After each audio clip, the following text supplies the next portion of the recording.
When the mafia boss who walked away from you calls at 2 a.m., you don't answer. When your water breaks and armed men are outside your door, you have no choice. Sloane Hart thought divorcing Damon Valenti meant freedom. 8 months pregnant with his child, she kept the secret buried. But tonight, someone wants her dead. And the only man ruthless enough to save her is the one she swore she'd never need again. Stay until the end to see if love can survive when your past pulls a gun. Hit that like button and drop your city in the comments.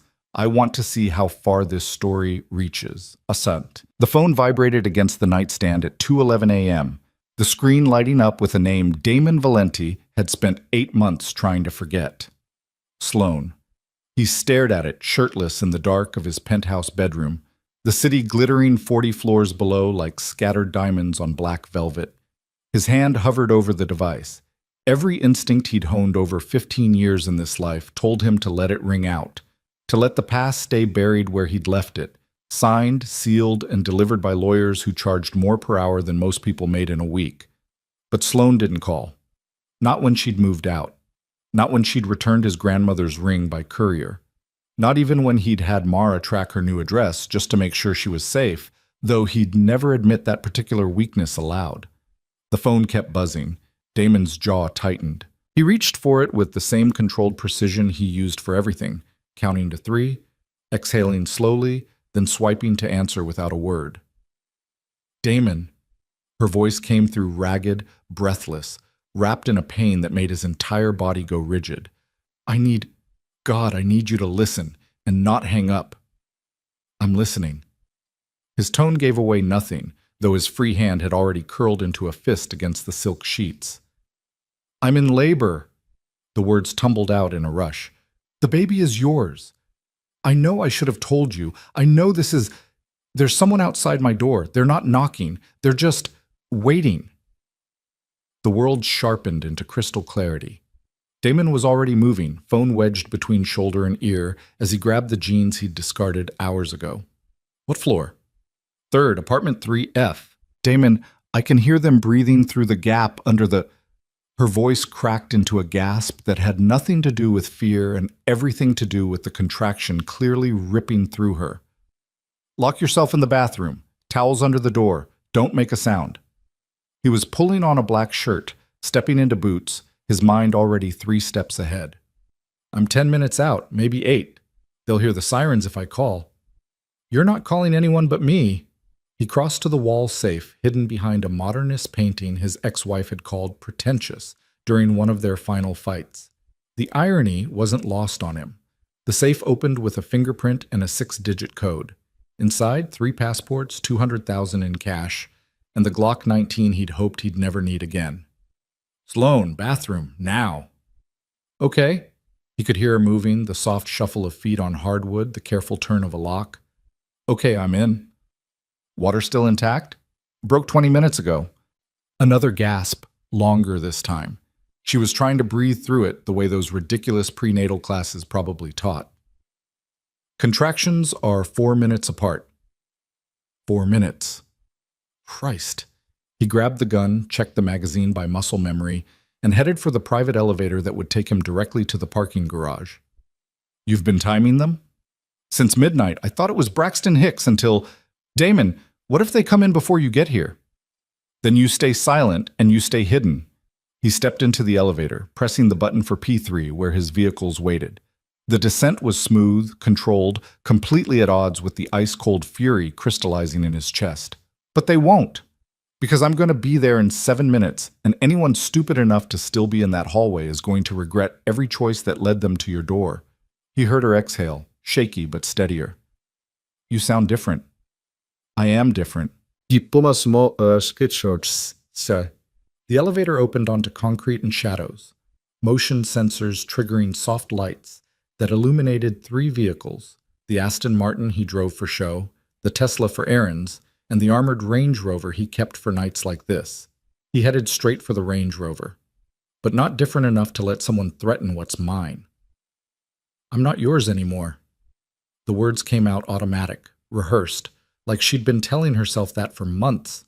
Damon pulled open the driver's door, tossed the gun onto the passenger seat, and fired up the engine with a roar that echoed off the garage walls. We can debate that later. Right now, I need you to tell me everything. When did this start?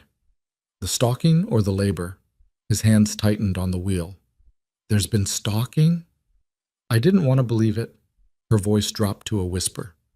3 weeks ago, my building's keycard portal started glitching, resetting at random times, letting people in without codes.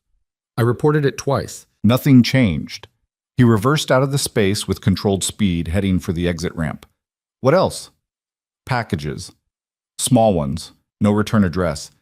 Things I'd mentioned wanting months ago. A specific brand of tea. A book I'd looked at once in a store. She paused, breathing through another contraction. When she spoke again, her voice was thinner. Then the super started acting weird. Wouldn't make eye contact. Kept asking if I was expecting visitors. Damon's jaw could have cracked concrete. He'd walked away 8 months ago because Sloane had demanded it. Demanded a life that didn't include looking over her shoulder, didn't include wondering if every stranger on the street was a threat. He'd signed the papers because he'd loved her enough to let her go. And someone had seen that separation as an opportunity. The super's name? Marcus Webb. Damon, you can't just... I'm not going to do anything except have a conversation. He blew through a red light at the intersection of 5th and Broadway. The streets empty enough at this hour that the risk was calculated. But if he's been compromised, I need to know. Compromised. She laughed, but it came out broken. God, I forgot how you talk. Like we're in some kind of spy thriller instead of, oh God. The sound she made then wasn't a gasp. It was a guttural, primal noise that spoke of pain beyond words. Breathe, Sloane.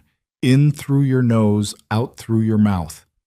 He was doing 70 in a 45 zone now, the Range Rover eating up distance with mechanical efficiency. How far apart now? 3 minutes? Maybe less. Her breathing was ragged. Damon, I didn't know who else to call. I'm sorry. Don't apologize for staying alive. He took a corner hard enough that the tires screamed. And don't apologize for the baby. We'll handle it. Handle it. Another pained laugh. You make it sound so simple. It is simple. He could see her building now, a converted warehouse in the arts district that she'd chosen specifically because it was 15 miles from his world. You're having my child. Someone's threatening you. I eliminate the threat and make sure you both survive. Everything else is just noise. Silence on her end, except for the controlled breathing of someone working through agony. Sloane? I'm here. Softer now. I forgot how good you are at making things sound possible. He pulled up half a block from her building, killing the headlights and scanning the street. 2 cars that didn't belong, a Honda Civic with dealership plates and a panel van with no company markings. Both had sight lines to her entrance. Did you forget other things too? Like what? Like how I don't lose. He pulled out his phone, keeping Sloane on the line while he opened a second app and placed a call. It rang twice. This better be life or death. Mara Valenti's voice came through sharp and alert despite the hour. His sister didn't sleep much either. Sloane's in labor. She's got hostiles outside her apartment. I need you at 1847 North Spencer, 3rd floor, with a cleanup crew and transport to Calder's clinic. No hesitation, no questions about why his ex-wife was having his baby, or why he hadn't mentioned it in 8 months. Just 15 minutes. You going in alone? I'll be done in 10. Damon, she's at 3-minute intervals, Mara. I don't have time for caution. He ended the call and switched back to Sloane. Still with me? Unfortunately. But there was something almost like warmth in her voice now, buried under the pain. What are you going to do? Something stupid and effective. He checked the Glock's chamber one more time, then tucked it into the holster at the small of his back. When you hear noise in the hallway, you stay exactly where you are until I come to the bathroom door and say your full name. Not a nickname, not it's me. Your full legal name. Sloane Elizabeth Hart, she paused. Or is it still Valenti? We'll figure that out later, too. He opened the driver's door, stepping out into the cool pre-dawn air. Right now, I need you to trust me one more time. Damon, I know you stopped. I know I gave you 1,000 reasons to stop, but for the next 10 minutes, trust me anyway. He heard her breath catch, and for a moment he thought it was another contraction. Then, okay. Good girl. He ended the call and started walking. The street was quiet in that suspended way cities get at the darkest hours. Not quite asleep, not quite awake, just holding its breath. Damon moved with the economy of motion that came from years of practice, staying in the shadows, cataloging every detail. The Civic's driver was checking his phone. The van's side mirror showed at least two occupants, both facing the building's entrance. Amateur hour. These weren't his world's professionals. They were hired muscle, probably local, definitely expendable, which meant someone else was calling the shots. He approached from the Civic's blind spot, moving with the kind of silence that most people didn't know was possible. The driver never looked up from his phone until Damon tapped on the window with the Glock's suppressor. The man's eyes went wide. Damon smiled, the smile that had made stronger men reconsider their life choices. "Window down! Slow!" The driver complied, hands shaking. He was maybe 25, with the kind of gym rat build that looked impressive until someone who actually knew violence showed up. "Who sent you?" "Man, I don't know what you're—" Damon pressed the suppressor against the man's temple. "Second chance. One sentence. Who sent you, and what are your orders?" Just to watch the building. Report if anyone comes or goes from 3F. That's it. I swear to God that's all they told us to do." "They?" "I got the job through a guy named Vince Leone. He said it was surveillance, nothing heavy, 500 for the night." Vince. Something cold and venomous uncoiled in Damon's chest. Vince Leone was his fixer, had been for 3 years. The man who handled the jobs too delicate for the usual channels, who'd never given Damon a reason to doubt his loyalty. Until now. "How long have you been here?" "Since midnight. There's a 2-man team upstairs doing the same thing, just closer to the door." Damon's finger tightened fractionally on the trigger. "Doing the same thing, or waiting to do something else?" "I don't know, man. I just drive. I just watch. I don't ask questions." "Start asking them. It might save your life." Damon stepped back, lowering the gun. "Keys on the dash, phone too. Then you walk away and you never take another job from Vince Leone. Understand?" The man nodded so hard it looked painful. He fumbled the keys and phone onto the dashboard, then practically fell out of the car in his rush to escape. Damon watched him sprint down the street until he disappeared around a corner. Then he turned his attention to the van. This required a different approach. 2 men meant coordination, meant at least one of them watching the mirrors while the other kept eyes on the building. Damon circled wide, using parked cars for cover, until he was at the van's rear corner. The back doors weren't locked. Another amateur mistake. He eased one open just enough to slip inside. The interior smelled like old coffee and cheaper cologne. 2 men sat in the front seats exactly as he'd predicted. The passenger was the talker. "Says we're just supposed to report, but what if she goes into labor or something? We just gonna watch?" "We do what Vince pays us to do." The driver's voice was older, harder. "She goes into labor, we report it. Someone else handles extraction." Extraction. Damon moved forward with the gun leading. "Someone already is handling it." Both men went rigid. The passenger started to turn, hand reaching for something in his jacket. Damon shot him in the shoulder. A controlled burst through the suppressor that sounded like a sharp cough in the confined space. The man screamed and clutched the wound. "Next one's between your eyes." Damon trained the gun on the driver. "Hands on the steering wheel, where I can see them." The driver complied, his face gone white. "Jesus Christ, man." "Wrong prayer. You're going to tell me everything Vince Leone told you about tonight, and you're going to do it in the next 30 seconds, or your friend bleeds out while you watch." The passenger was whimpering, blood seeping between his fingers. The driver swallowed hard. He said there was a woman in 3F high value, needed to know when she was vulnerable, said there might be interest from other parties. What parties? He didn't say, just that we were supposed to report her movements, who came and went, especially if she looked like she was in distress or going to the hospital. The driver's voice cracked. Said someone would pay top dollar for real-time intel on her location.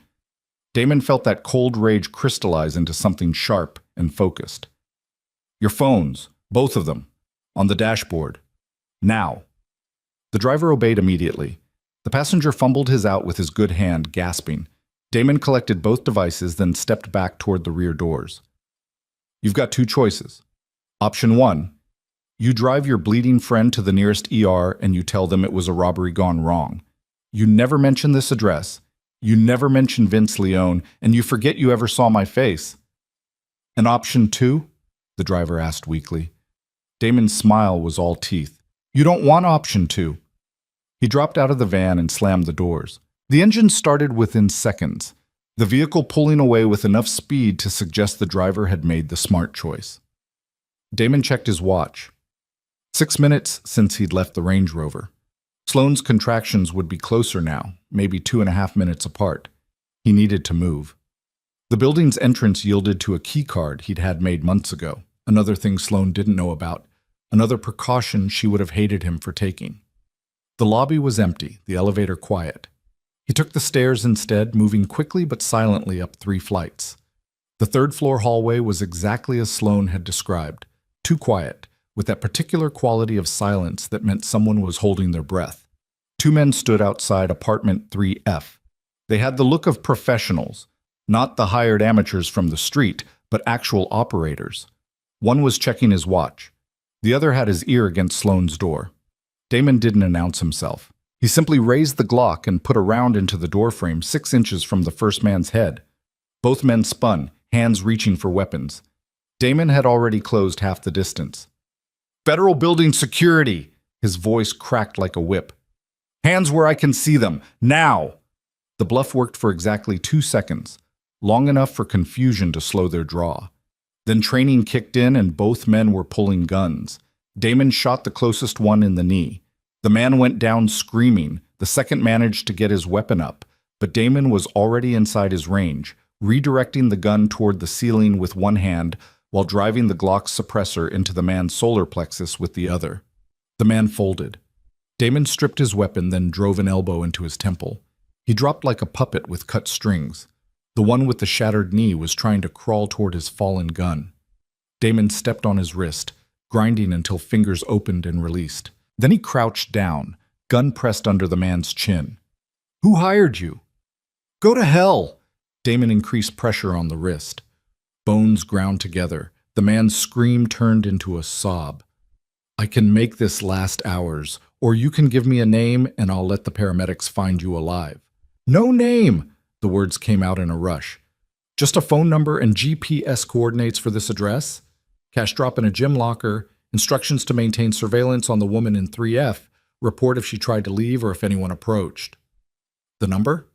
The man rattled off 10 digits. Damon committed them to memory, then stood and drove his boot into the man's temple. The screaming stopped. He collected both their phones, added them to his growing collection, then approached Sloane's door. He knocked 3 times, soft and controlled. Sloane Elizabeth Hart, it's done. You can open the bathroom door. For a long moment, nothing. Then he heard the lock turn, the door creak open. Sloane's voice came through shaky. Damon? Come out to the front door. We need to leave now. He heard her moving, slower than he would have liked. Every second they stayed was another second for complications to arrive. He holstered the Glock and started dragging the unconscious men toward the stairwell, not to be kind, but to clear the evidence from Sloane's doorway. The apartment door opened. Sloane stood there, one hand braced against the frame, the other pressed to her enormous belly. She was wearing an oversized sweater and leggings, her dark hair pulled into a messy knot, her face pale with pain and fear, and something else he couldn't quite name. For 8 months, he'd tried to forget what she looked like. Now seeing her pregnant with his child, he realized he hadn't forgotten a single detail. He'd just been lying to himself about how much it mattered. You're bleeding. She was staring at his hands. It's not mine. He closed the distance between them, stopping just short of touching. Can you walk? I can try. Another contraction hit. He watched her breathe through it, counting silently, 90 seconds of controlled agony before she could straighten again. That was 2 minutes since the last one. Then we're out of time. He made a decision, reaching for her. I'm going to pick you up. It'll be faster. Damon, I don't care. He lifted her with the ease of someone who'd spent years maintaining the kind of strength that didn't just look good in a suit. She weighed more than she had 8 months ago, but not enough to matter. Arms around my neck. She obeyed, and he could feel her shaking, adrenaline, pain, and exhaustion all hitting at once. There were gunshots. Controlled situation. He started toward the stairs, moving carefully now, every step calculated to minimize jarring. Mara's meeting us with transport. We're taking you to Calder's clinic. Reese Calder? The doctor who patches up people who can't go to regular hospitals? The same. He navigated the first flight of stairs, Sloane's breath warm against his neck. He delivered half the babies in my father's generation. He can handle this. And the men outside my door? They'll wake up with questions they won't want to answer. They reached the ground floor. Through the glass entrance, Damon could see headlights approaching, a black SUV that had Mara written all over it. Right on time. Damon? Sloane's voice was so quiet he almost missed it over the sound of the SUV's engine. Thank you for coming. He pushed through the entrance as Mara brought the SUV to a stop directly in front of them. Thank me when we're both still alive. The rear door opened. Mara was behind the wheel, her sharp features set in that expression of controlled efficiency that she wore like armor. In the back seat was a setup that looked like a mobile medical bay. Clean sheets, monitors, emergency supplies. Get her in. Mara's eyes flicked to the blood on Damon's hands. How bad? 4 unconscious, 2 scared straight, 0 fatalities. He maneuvered Sloane into the back seat as gently as he could, given the circumstances. But someone's been tracking her for weeks, and Vince Leone's name came up. Mara's expression went from controlled to frozen. Our Vince Leone? We'll verify later. Damon slid in next to Sloane, already reaching for the medical supplies. Right now, we move. Mara didn't need to be told twice. The SUV was accelerating before Damon had even closed the door. Sloane grabbed his arm, her fingers digging in with another contraction. Where's the hospital? No hospitals. Damon found a blood pressure cuff, started wrapping it around her arm. Hospitals mean records.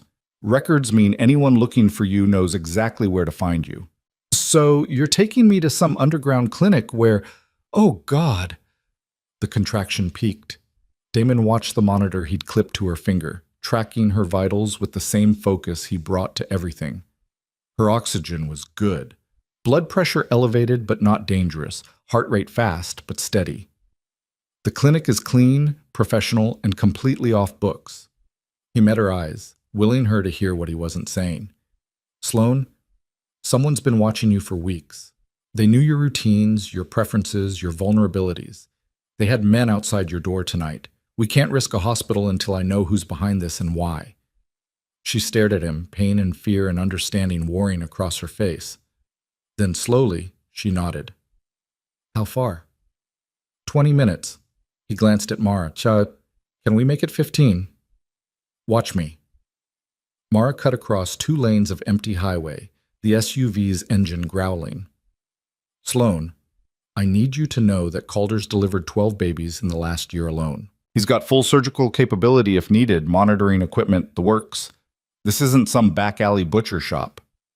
It's also not staffed by people who'll ask why a Mafia boss is bringing his ex-wife in for an emergency delivery. Sloane's voice was dry despite the pain. I haven't forgotten how this world works. Damon felt something twist in his chest. You shouldn't have had to remember. Yeah, well, another contraction. She wrote it out with gritted teeth, her hand crushing his. Some things you can't forget, no matter how hard you try. Mara's eyes flicked to the rearview mirror. We've got company. Damon turned.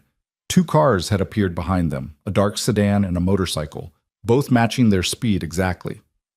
How long? Since the highway entrance. Mara's hands tightened on the wheel. Could be coincidence. You believe that?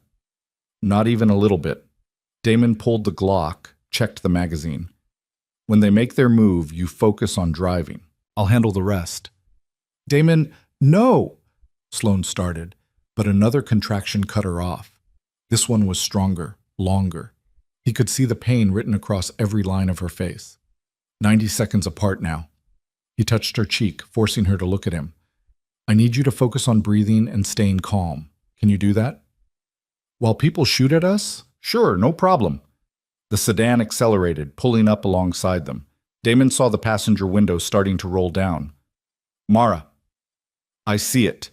She cut right, forcing the sedan to overshoot, but the motorcycle was already coming up on the other side, the rider's hand reaching into a jacket. Damon didn't hesitate. He lowered his window and put 3 rounds into the motorcycle's front tire. The bike wobbled, then went down in a screech of metal and sparks. The rider rolled away, survived, no longer a threat. The sedan was coming back, angry now. It tried to box them in, but Mara knew every defensive driving trick ever invented. She braked hard, let the sedan overshoot again, then accelerated around it. "Exit coming up." Mara's voice was perfectly calm. "If we can make it there, I know back roads they won't anticipate." "Do it!" The SUV screamed across 3 lanes, taking the exit at a speed that had Sloane gasping and clutching the oh-shit handle. Damon braced her with one arm while keeping the gun trained out the window with the other. The sedan tried to follow. Mara waited until they were in the turn, then slammed the brakes. The sedan couldn't compensate. It overshot the exit, horns blaring as it tried to force its way back. "Lost them," Mara confirmed, already accelerating down the surface street. "But they'll regroup. How much time do we have?" Damon looked at Sloane. Her face was drawn, her breathing shallow and quick. "Sloane, talk to me." 90 seconds, maybe less. She pressed her hand to her belly, and he could see the contraction rippling across her abdomen like a wave. "Damon, if we don't make it, we'll make it." He said it with absolute certainty because the alternative wasn't something he'd allow into existence. "Mara, how far now?" 10 minutes if traffic stays clear." "Make it 7. The SUV surged forward. Damon held Sloane through another contraction, then another, counting the seconds between and doing the math he didn't want to do. They were close. Too close. "There's something you should know," Sloane said between contractions, her voice barely above a whisper. "Tell me later." "No, now." She grabbed his wrist with surprising strength. "I didn't just keep the baby a secret. I've been documenting everything, the stalking, the weird behavior, all of it. Photos, recordings, dates and times. It's all in a cloud drive that only I can access." Damon stared at her. "Why?" "Because I knew." Her eyes were fierce despite the pain. "I knew that if something happened, if someone came after me, I'd need proof. I'd need evidence that this wasn't paranoia or pregnancy hormones. I'd need leverage." Pride and pain hit him in equal measure. She'd been alone, pregnant, terrified, and she'd been smart enough to protect herself the only way she could. "Where's the login?" "Memorized. I'll give it to you once we're safe." "You'll give it to me now in case you can't later." She opened her mouth to argue, then another contraction hit, the strongest one yet. When it passed, she was crying. "I'm scared." "I know." He pulled her against his chest, one hand cradling her head while the other kept the gun ready. "But you're not alone anymore." Mara took another turn, and suddenly they were in an industrial area that Damon recognized, the kind of neighborhood where businesses ask no questions and warehouses change purpose every few months. She pulled up to what looked like an abandoned medical supply depot, complete with faded signage and boarded windows. "This is it? Calder's been here 6 months. Front entrance is a decoy." Mara parked and was out of the driver's seat before the engine stopped. She opened the rear door, already reaching for Sloane. "Can you walk?" "I can. Oh God." This contraction was different. Damon saw Sloane's entire body go rigid, saw the involuntary bearing down reflex she couldn't control. He knew that look. He'd seen it once before, when his sister had delivered her first child. "We're out of time." He scooped Sloane up again, following Mara toward what looked like a service entrance. "She's in transition." Mara pulled open the door, revealing a pristine white hallway that would have been at home in any high-end medical facility. A man in surgical scrubs appeared, Dr. Reese Calder, looking exactly as Damon remembered, 60-something, gray-haired, with the steady hands of someone who'd seen every complication medicine could throw at him. "Damon Valenti." Calder's voice was dry. "When Mara said you were bringing someone in, I should have known it would be complicated. Labor, multiple threats, contractions under 60 seconds. Damon carried Sloane through the door, past examination rooms, and into what looked like a fully equipped birthing suite. "How fast can you assess?" "Put her on the bed and give me 2 minutes." Calder was already washing his hands, his movements efficient and practiced. "Mara, I need you to scrub in. You..." He pointed at Damon. Are going to stand right there and not pass out. Damon laid Sloane on the bed as carefully as he could. She immediately curled onto her side, groaning. Something's wrong. This feels wrong. Let me check. Calder moved in with the calm confidence of someone who'd delivered babies in worse conditions. Sloane, I'm Dr. Calder. I'm going to examine you now. Is that all right? She nodded, too far gone in the contraction to speak. Damon watched Calder work, watched Mara move into position with the ease of someone who'd done this before. He felt useless, which was an unfamiliar and unwelcome sensation. 8 centimeters, Calder announced. Baby's in a good position. Everything looks normal for someone in active labor. Then why does it feel wrong? Sloane gasped. Because it's your first baby, and labor feels like the world is ending. Calder's tone was matter-of-fact. You're doing fine. Your body knows what it's doing even if your brain doesn't trust it yet. Another contraction hit. Sloane grabbed Damon's hand hard enough to bruise. He let her, keeping his own face neutral even as his mind raced through everything that could still go wrong. They were in a secure location. The immediate threats were neutralized. Sloane was in capable hands, but someone had been tracking her for weeks. Someone had hired professional surveillance, and Vince Leone's name had come up. Mara. He kept his voice low. I need you to make some calls. Now? She was helping Sloane into a better position. Yes, now, I need to know where Vince Leone has been for the last month, who he's been talking to, where his money's been going, everything. Mara's eyes narrowed. You think he's behind this? I think his name came up twice tonight in connection with people watching my ex-wife. I think that's not a coincidence. Damon looked at Sloane, who was breathing through another contraction with her eyes squeezed shut. And I think we're about to be very busy, so I need answers before things get worse. On it. Mara stepped away, pulling out her phone. Calder adjusted the monitors, his expression thoughtful. Damon, you want to tell me why someone's trying to get to a woman in labor? No. Fair enough. Calder checked the fetal heart rate, nodded in satisfaction. But you should know that my clinic has one entrance and excellent security. Once those doors lock, nobody gets in without my permission. Can you lock them now? Already done. Automatic protocol when someone arrives in active labor. Calder met his eyes. Your baby's going to be born in a secure location with excellent medical care. The rest is your problem to solve. Damon felt some of the tension ease. Thank you. Don't thank me yet.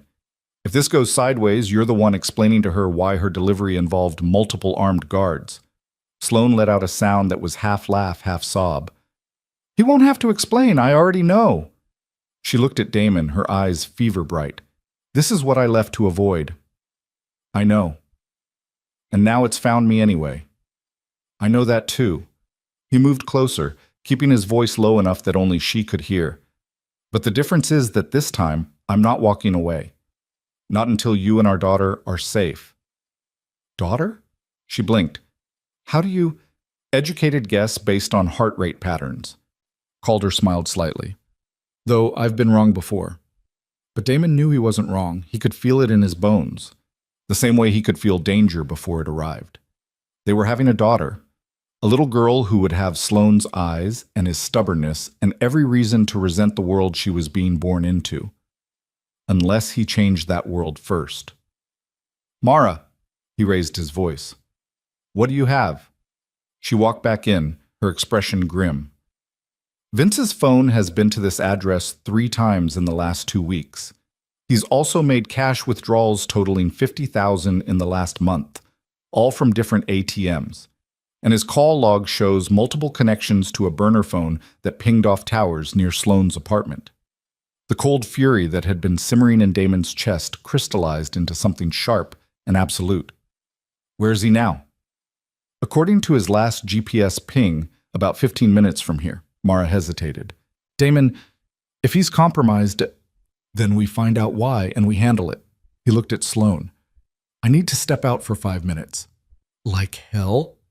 She started, but Calder interrupted. Actually, I need you out anyway. She's at 9 centimeters.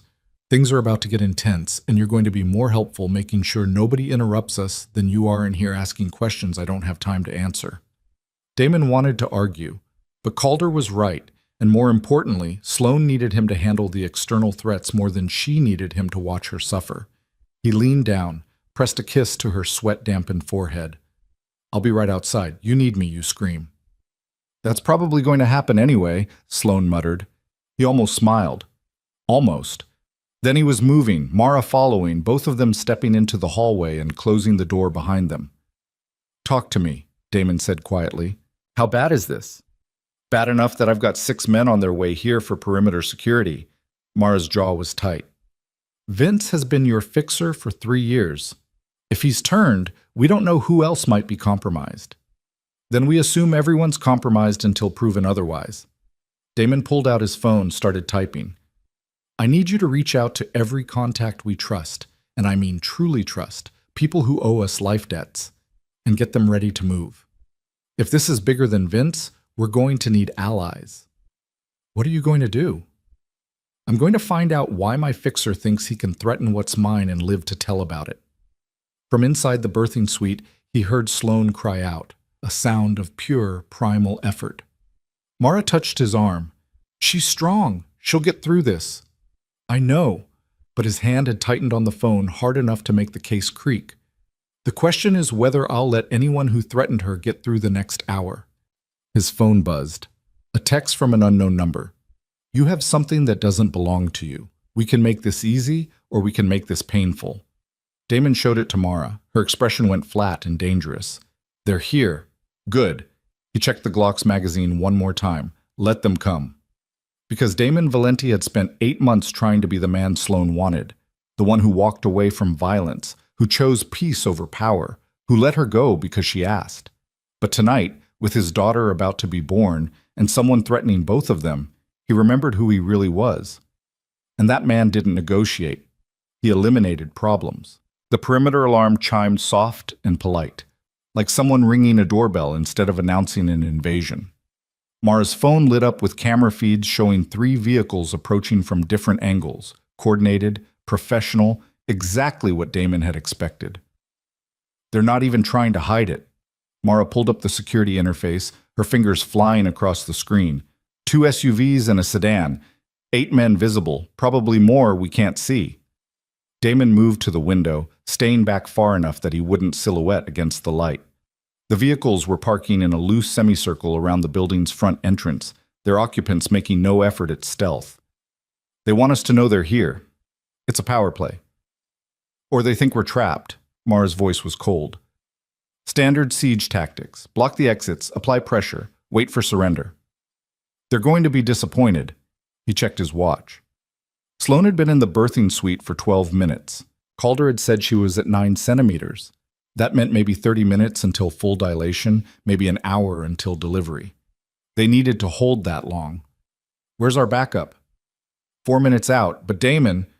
Mara turned the phone so he could see the screen. One of the camera feeds showed a familiar face stepping out of the lead SUV. Vince is with them.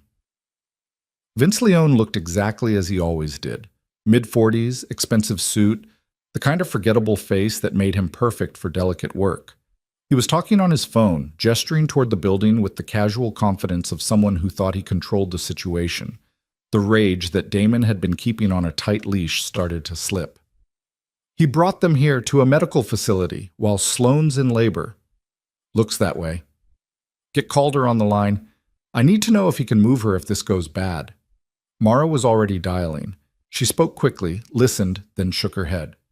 "He says she's too far along. Moving her now could cause hemorrhage or fetal distress.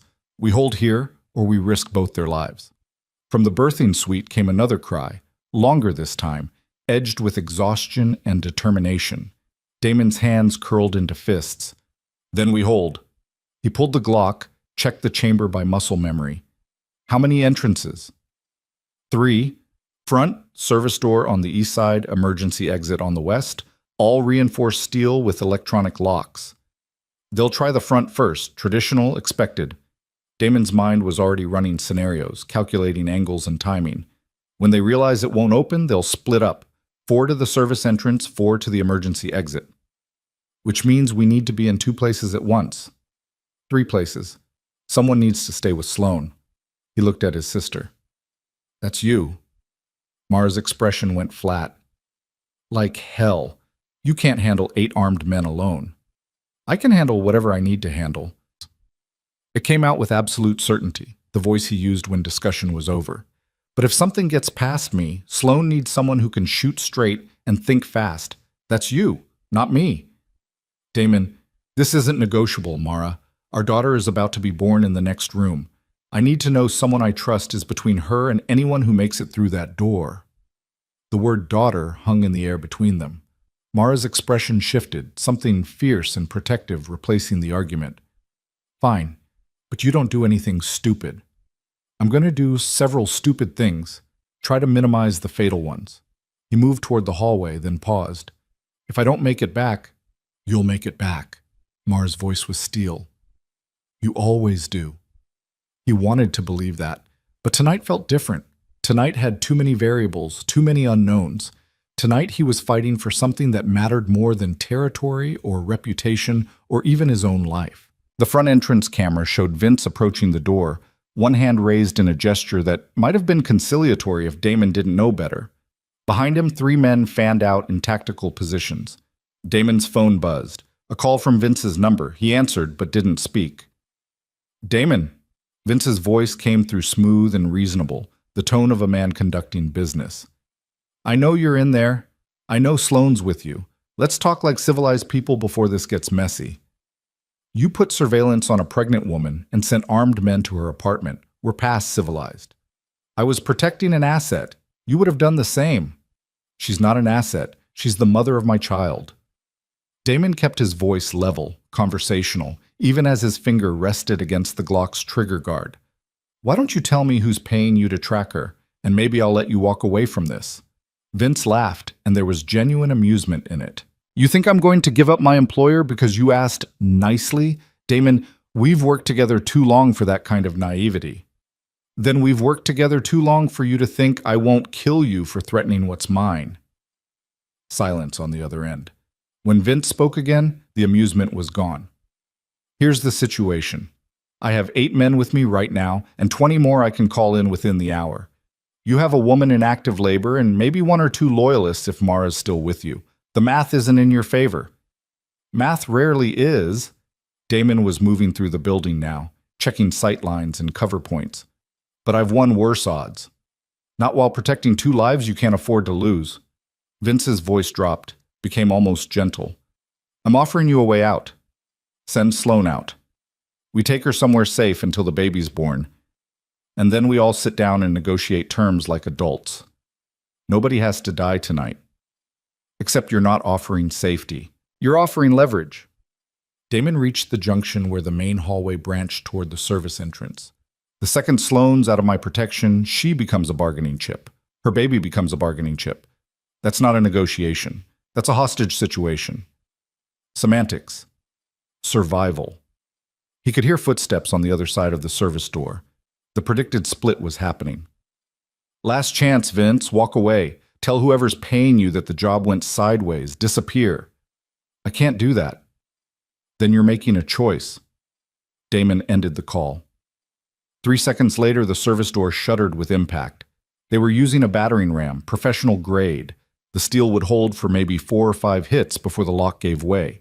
Damon positioned himself behind a concrete support column with clear sight lines to the door. The Glock felt steady in his hand, an extension of will and purpose. He counted the impacts. 1, 2, 3. And on the 4th, the lock shattered and the door swung inward. 2 men came through fast, weapons up, trained movements. Damon shot the first one in the shoulder, spinning him into his partner. The second man returned fire wild, bullets sparking off concrete. Damon adjusted, put a round through the man's thigh. Both went down. But 2 more were already coming through, and these had learned from their partner's mistakes. They came in low and separated, making themselves harder targets. Damon dropped one with a shot to the knee, but the 4th got close enough to be a problem. The man was big, trained, and fast. He closed the distance before Damon could bring the gun around, driving a shoulder into Damon's chest and slamming him back against the wall hard enough to crack plaster. The Glock went skittering across the floor. Damon drove his elbow into the man's temple, once, twice, feeling bone give on the third hit. The man staggered. Damon grabbed his gun hand, twisted until fingers opened and the weapon fell, then swept the man's legs and rode him down. A quick strike to the throat ended the fight. He retrieved his Glock, breathing hard but controlled. 4 down at the service entrance. That left 4 more, probably hitting the emergency exit right about... The explosion came from the west side of the building, a shaped charge that turned the emergency door into shrapnel. Professional, expensive, and very illegal. Damon was already running. He reached the west corridor as smoke cleared and 4 men poured through the opening. These weren't the hired muscle from earlier. These were operators. Body armor, night vision, the kind of tactical gear that spoke of military training and serious funding. He put 3 rounds center mass into the first man. The bullets hit body armor and the man stumbled but didn't drop. Damon adjusted, shot him in the hip where the armor didn't cover. The man went down screaming. The other 3 scattered into cover, returning fire with professional discipline. Bullets chewed through drywall and ceiling tiles. Damon dropped into a crouch behind an overturned desk, mind racing through options. 3 armed professionals, body armor, superior position. He was outgunned, and they knew it. Then Mara's voice crackled through his earpiece. "Backup's here, coming in hot through the front. Tell them west corridor, 3 hostiles, armored." Already did. The sound of the front entrance slamming open was followed by the distinctive crack of suppressed weapons fire. Damon risked a glance around the desk and saw his backup, 4 men he'd known for years, people who owed him their lives or their freedom, engaging the armored operators from behind. Caught in a crossfire, the operators tried to retreat. 2 made it back through the blown emergency exit. The third took a round to the back of the knee and went down hard. Damon was on him in seconds, weapon pressed to the base of the man's skull. "Who hired you?" The man was gasping through pain, but his eyes were defiant. "Contract work, anonymous client, cash payment. We don't ask questions." "Start asking them." Damon increased pressure with the gun. "Because the alternative is you bleeding out while I go ask your friends." "They don't know either. It came through a broker, encrypted communications, dead drops for payment, military-grade operational security." Damon believed him. This had all the hallmarks of someone with serious resources and serious paranoia. "The broker's name?" "Goes by Cypher. Works out of Montreal. That's all I know. I swear." Not good enough. But Damon didn't shoot him. Instead, he zip-tied the man's hands and dragged him toward the blown emergency exit where his backup was establishing a perimeter. One of his men, Marcus, who'd been with him since the early days, looked up from securing the area. "We've got 2 runners heading east on foot. Want us to pursue?" "Let them go. I need you here." Damon pulled out his phone, called Mara. "Status?" "Calder says she's at 10 centimeters. Transition phase. Could be any minute now." Her voice was tight. "How bad is it out there?" "Contained." "What about Vince?" "Still outside the front entrance. He hasn't moved." "Keep eyes on him." Damon ended the call and turned to Marcus. "I need this building locked down. Nobody in or out except medical personnel. Can you do that?"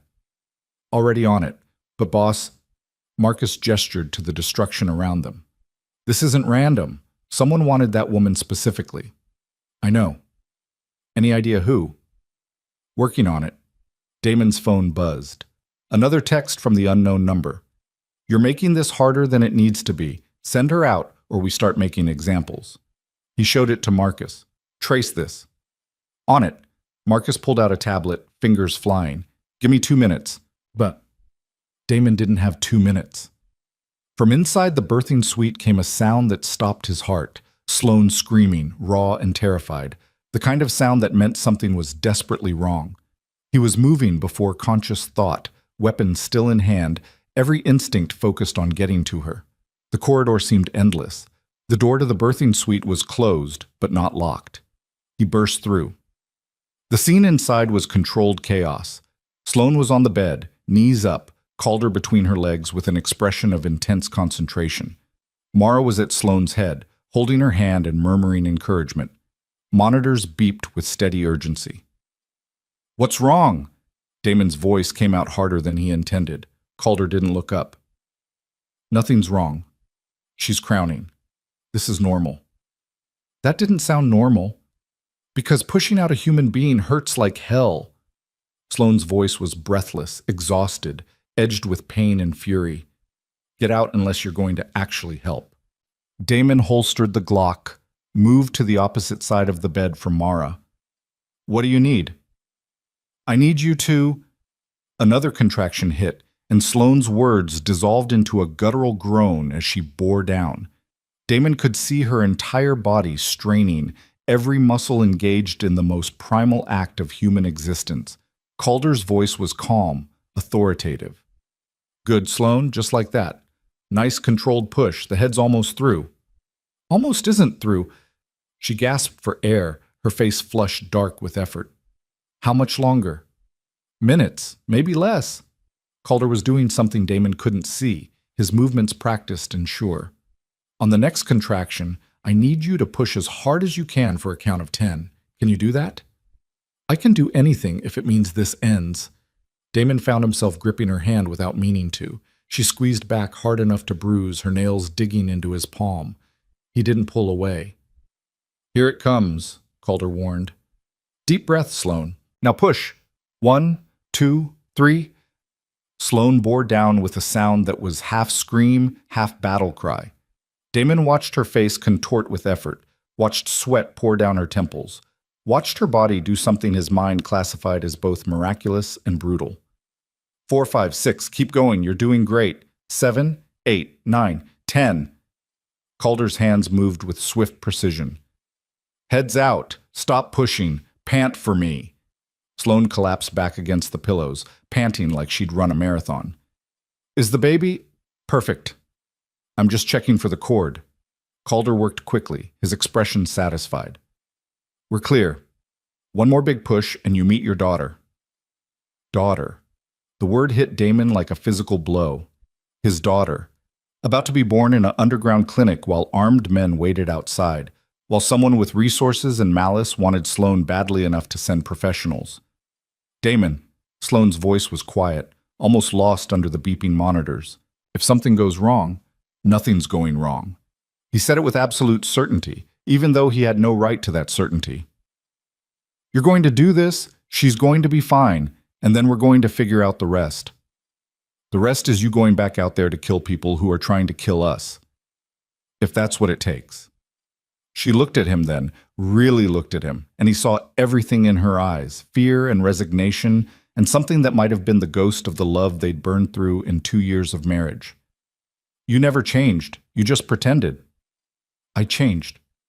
He brushed sweat-dampened hair back from her forehead with his free hand. I learned how to choose what matters. Right now, what matters is in this room. Another contraction built. He could see it in the way her face tightened, the way her grip on his hand became crushing. Okay, Sloane. Calder positioned himself. This is it. Big push, count of 10, and we're done. I can't. You can. Mara's voice was fierce. You're the strongest person I know. You divorced my brother and survived. You can do this. Despite everything, Sloane almost laughed. Then the contraction peaked and she was pushing with every ounce of strength left in her exhausted body. Damon counted with Calder, his voice steady even as his heart hammered against his ribs. 1, 2, 3, 4. I can see shoulders, Calder said. Keep going, keep going. 5, 6, 7. Sloane's scream was primal, endless, the sound of a human body achieving the impossible through sheer force of will. 8, 9, 10, and then Calder was lifting something small and impossibly fragile, something covered in blood and vernix, something that should have been crying but wasn't. Damon's entire world stopped. The baby was silent, too silent. Calder was suctioning her mouth and nose with swift, practiced movements, his expression neutral in a way that made Damon's blood run cold. Why isn't she crying? Sloane's voice cracked. Calder, why isn't she? Give me a second. Calder's hands moved over the tiny body, checking, assessing. He rubbed the baby's back firmly, once, twice. Nothing. Mara's hand found Damon's shoulder, gripping hard.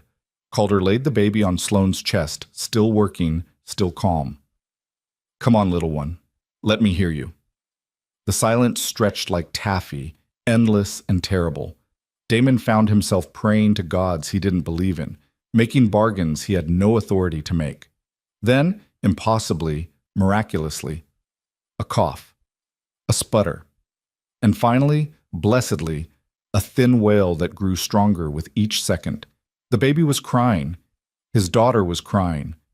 Sloane was sobbing, her hands coming up to cradle the impossibly small body against her chest. Oh God, she's okay. She's perfect. Calder was smiling now, that rare, genuine smile that came from watching life win against the odds. Apgar score of 9. Strong lungs, good color, excellent reflexes. He clamped and cut the cord with efficient movements. Congratulations, you have a healthy baby girl. Damon couldn't breathe, couldn't think, could only stare at the tiny scrunched face pressed against Sloane's chest, at the impossibly small fingers that were already curling and uncurling, at the evidence of something he'd helped create but couldn't fully comprehend. Do you want to hold her? Sloane was looking at him, her face exhausted and radiant and terrified all at once. He didn't trust his voice, didn't trust his hands. But he nodded, and Calder was there, showing him how to support the head, how to cradle the fragile body against his chest. She was so light, so impossibly, terrifyingly light. Her eyes were closed, her face still red from the trauma of birth, but she was breathing and warm and real in a way that made every decision he'd ever made seem small and inconsequential. Hi, he said quietly, stupidly, because what did you say to a person who'd existed for less than 5 minutes? I'm your father. I'm going to keep you safe. It was a promise he had no idea how to keep, but he meant it with every fiber of his being. Mara's voice in his earpiece shattered the moment. Damon, we've got a problem. He looked up, met his sister's eyes. She was staring at something on her phone, her expression gone cold and dangerous. What kind of problem? Marcus traced that text. It's coming from inside our network. Someone on our side is feeding them information in real time. The world came back into sharp, terrible focus. Damon looked down at his daughter, then at Sloane, who was watching him with exhausted awareness. Who? Best guess, Vince has access to our communication protocols. He's been listening to everything. Which meant Vince knew about the birthing suite, knew about Calder, knew exactly where they were and how vulnerable they were at this exact moment. Damon handed the baby back to Sloane with a gentleness that belied the fury building in his chest. Mara, stay here. Nobody gets through that door. Where are you going? To have a conversation with our former fixer. He checked the Glock, his movements mechanical and precise. One way or another, this ends tonight. Sloane grabbed his wrist before he could leave. Don't kill him. Why not?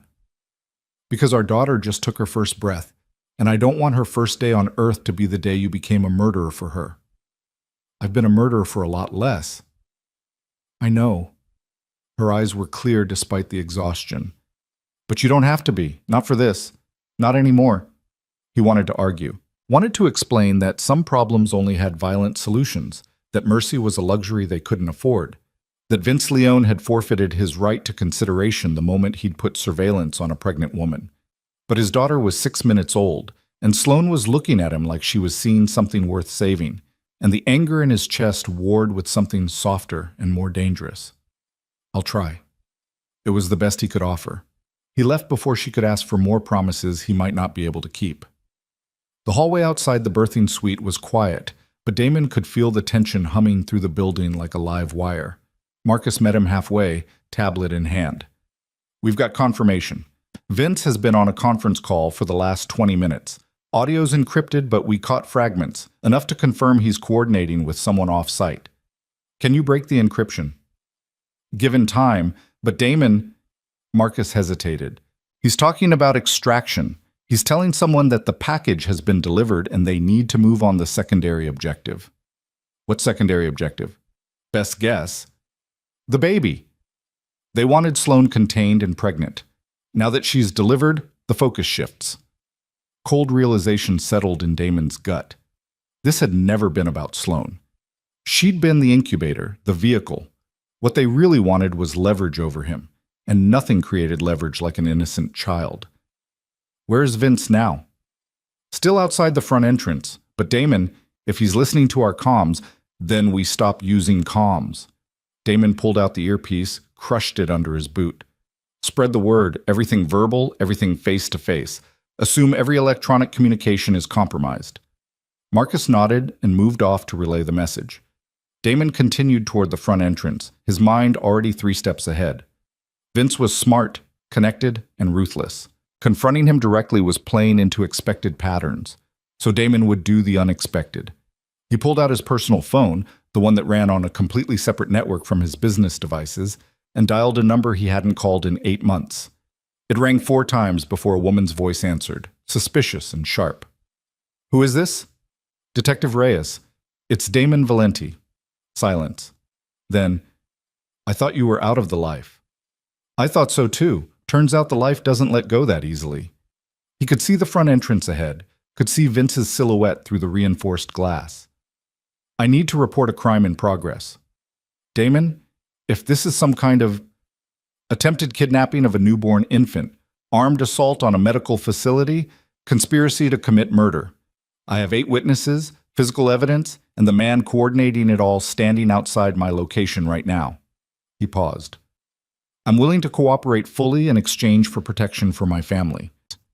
Another silence, longer this time. Elena Reyes was a homicide detective who'd been trying to build a case against Damon's organization for 3 years. She was smart, ethical, and incorruptible.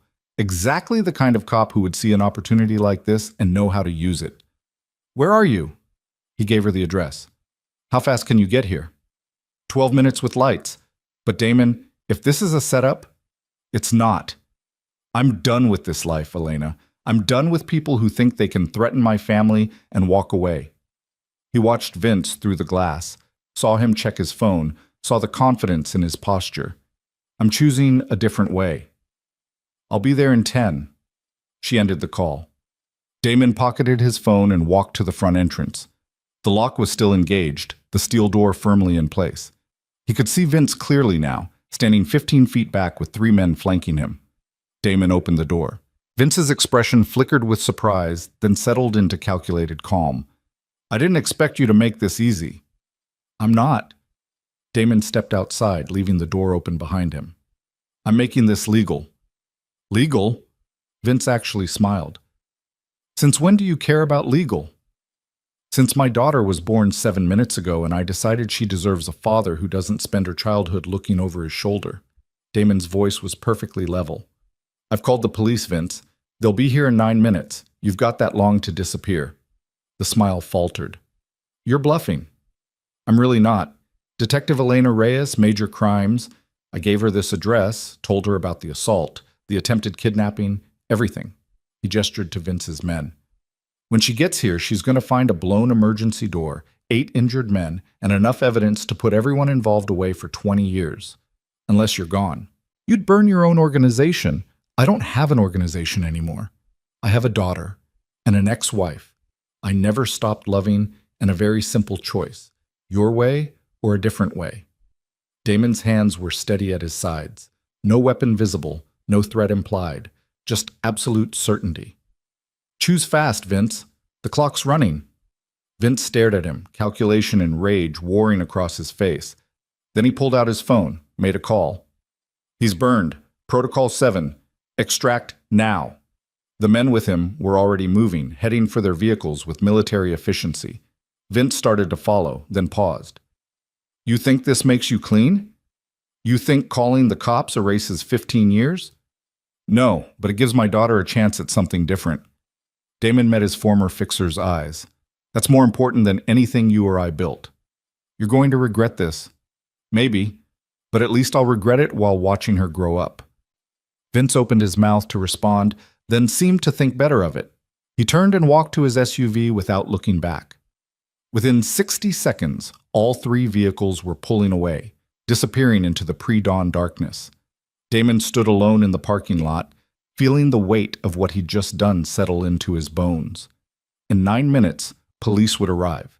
In 9 minutes, he'd have to explain everything. The clinic, the assault, his connection to Vince Leone. In 9 minutes, his old life would effectively end.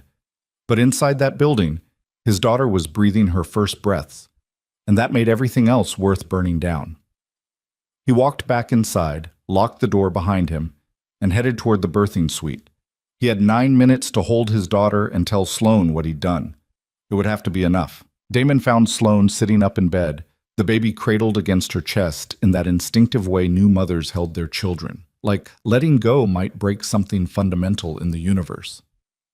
Mara stood by the window, her phone dark in her hand, watching the empty parking lot with the vigilance of someone who knew better than to trust silence. Sloane looked up when he entered. "Where's Vince?" "Gone." Damon closed the door behind him, the soft click somehow final. "Along with everyone he brought." "You killed them?" Her voice was flat, factual, the tone of someone who'd learned to ask terrible questions without flinching. "I called the police instead." The words hung in the air like smoke. Mara spun from the window, eyes wide. Sloane went perfectly still, her hand unconsciously protective over the baby's tiny head. "You what?" Mara's voice was barely above a whisper. "Detective Elena Reyes, Major Crimes. She'll be here in—" He checked his watch. 7 minutes. "I told her everything. The assault, the surveillance, Vince's involvement. Offered full cooperation in exchange for protection." Sloane's laugh came out broken and slightly hysterical.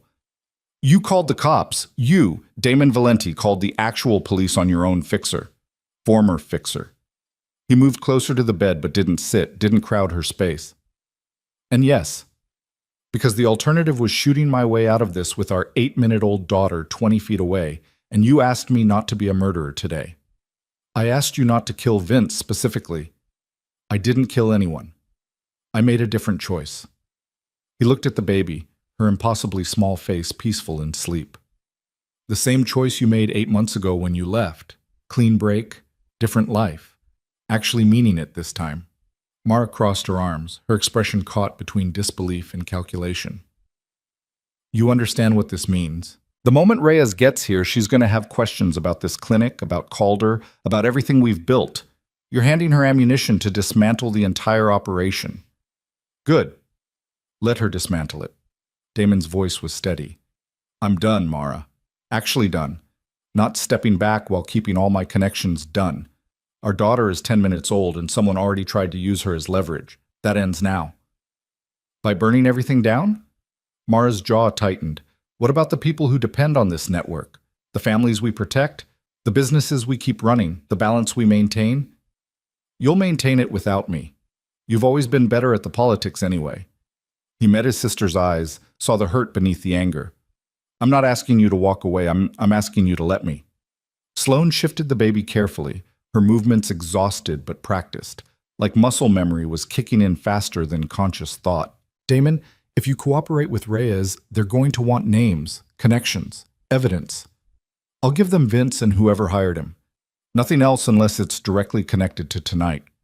He finally sat on the edge of the bed, keeping careful distance. "I'm not trying to destroy everything, Sloane. I'm trying to build a wall between our daughter and the life that just tried to kill her mother." "Noble." Mara's tone could have cut glass. "Also naive. You think the people Vince was working for are just going to accept this? You're making yourself a target. I've been a target for 15 years. The difference is now I have something worth protecting more than territory or reputation." He looked at Sloane. "You left because you didn't want our children growing up in this world. I let you go because I thought I couldn't change enough to give you a different one. I was wrong." The baby stirred, making a small sound that might have been discomfort or just the random noises newborns made. Sloane adjusted her hold, rocking slightly. "You're serious? You're actually going to cooperate with a homicide detective?" "Yes. They'll use you. They'll take your cooperation, build their cases, and the moment they don't need you anymore, then I'll deal with that when it happens." Damon's hands were steady in his lap, no fidgeting, no tells. Just the calm that came from making an irrevocable decision. "But right now, in this moment, I'm choosing you and her over everything else." Sloane's eyes were bright with tears she was too stubborn to shed. "You can't just decide to be a different person because a baby was born. People do it every day. They just usually have 9 months to prepare instead of 9 minutes." He smiled, small and sad. "I'm not saying I'll be good at it. I'm not saying I won't screw up. But I'm saying I'm going to try, and I'm going to mean it, And if that's not enough, then at least she'll grow up knowing her father tried. The sound of sirens cut through the moment, distant but approaching. That distinctive wail that meant authority and consequences were coming whether anyone was ready or not. Mara moved to the window again, watching lights flash in the distance. That's multiple units. Reyes brought backup. She's smart. She knows what she's walking into. Damon stood, straightening his shirt despite the bloodstains and cordite residue. I should meet her outside. Calder, you'll need to explain the clinic's setup, prove it's a legitimate medical facility. Dr. Reese Calder, who'd been standing quietly in the corner since the birth, finally spoke. I have all the documentation, licensed physicians, proper equipment, inspection records. This place operates in a legal gray area, but it's not criminal. He paused. Though I imagine Reyes will have questions about why a mafia boss's ex-wife delivered here instead of a hospital. Let me handle Reyes. Damon looked at Sloane one more time. Are you okay if I leave you for a few minutes? I survived 8 months without you. I can manage 10 more minutes. But her voice was gentler than her words. Go do your confession. Try not to get arrested before you've held your daughter more than once. He almost smiled. Almost. Then he was moving, Mara following, both of them heading toward the front entrance, where red and blue lights were already painting the parking lot in strobing urgency. Detective Elena Reyes stepped out of the lead vehicle before it fully stopped, her movements controlled and purposeful. She was 40, Latina, with sharp eyes that missed nothing, and a reputation for playing strictly by the book. 2 uniformed officers flanked her, hands resting on holstered weapons. Damon opened the door before she could knock, hands visible and empty. Detective. Valenti. She looked past him into the building, cataloging details. You said there was an assault. I see a blown door and blood, but no bodies. The injured fled before you arrived, but I have witnesses, evidence, and surveillance footage showing the entire incident. He stepped aside. Everything you need to build a case. Reyes studied him like he was a puzzle with missing pieces. In 3 years of investigating you, you've never voluntarily cooperated with law enforcement. Why start now? Because 3 years ago, I didn't have a daughter who was born 20 minutes ago while armed men tried to breach this facility. He kept his voice level, factual. My priorities changed. So did your strategy. She gestured to one of the officers.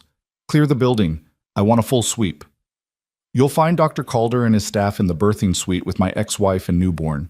Everyone else is security personnel who defended this location against hostile forces. Damon met her eyes. I'm not asking for immunity, Detective. I'm asking for protection for my family while we cooperate fully with your investigation into tonight's events. And what exactly do you think happened tonight? Coordinated assault orchestrated by Vincent Leone, my former fixer, on behalf of an unknown employer. Surveillance on Sloane Hart beginning approximately 3 weeks ago. Attempted extraction during active labor. Multiple armed intrusions. He pulled out his phone, held it up. I have text messages from an unknown number, call logs, and the names of everyone involved that I could identify. Reyes took the phone, scrolled through it with practiced efficiency. Her expression remained neutral, but Damon could see the calculations happening behind her eyes. This was major case material. Organized crime, conspiracy, attempted kidnapping. The kind of caller that made careers. This is convenient, she said finally. Almost too convenient. You call me in the middle of the night, hand me everything wrapped in a bow, and expect me to believe you've had a sudden crisis of conscience? I expect you to believe that someone threatening my newborn daughter is a line I won't let anyone cross. Not even myself. He paused. You've been investigating me for 3 years, Elena. You know I don't bluff and I don't waste time on elaborate deceptions. Either this is real or it's the most complicated trap ever set for a homicide detective, which seems more likely. She considered this, then handed the phone to one of her officers. Bag it. Evidence. To Damon. I want a full statement. I want access to your security footage, and I want to interview everyone present, starting with your sister. You'll have it all. But first, Damon's voice hardened slightly. I need your word that Sloane and the baby are under police protection from this moment forward. No exceptions, no gaps in coverage. I can arrange protective custody, not custody, protection. They stay here until Calder clears them medically. Then they move to a secure location of their choosing with police presence. Not a safe house, not a facility. Somewhere they want to be. Reyes's eyes narrowed. You're in no position to dictate terms. I'm in the perfect position. You want my cooperation, you want Vince Leone, you want whoever hired him. I'm offering you all of it.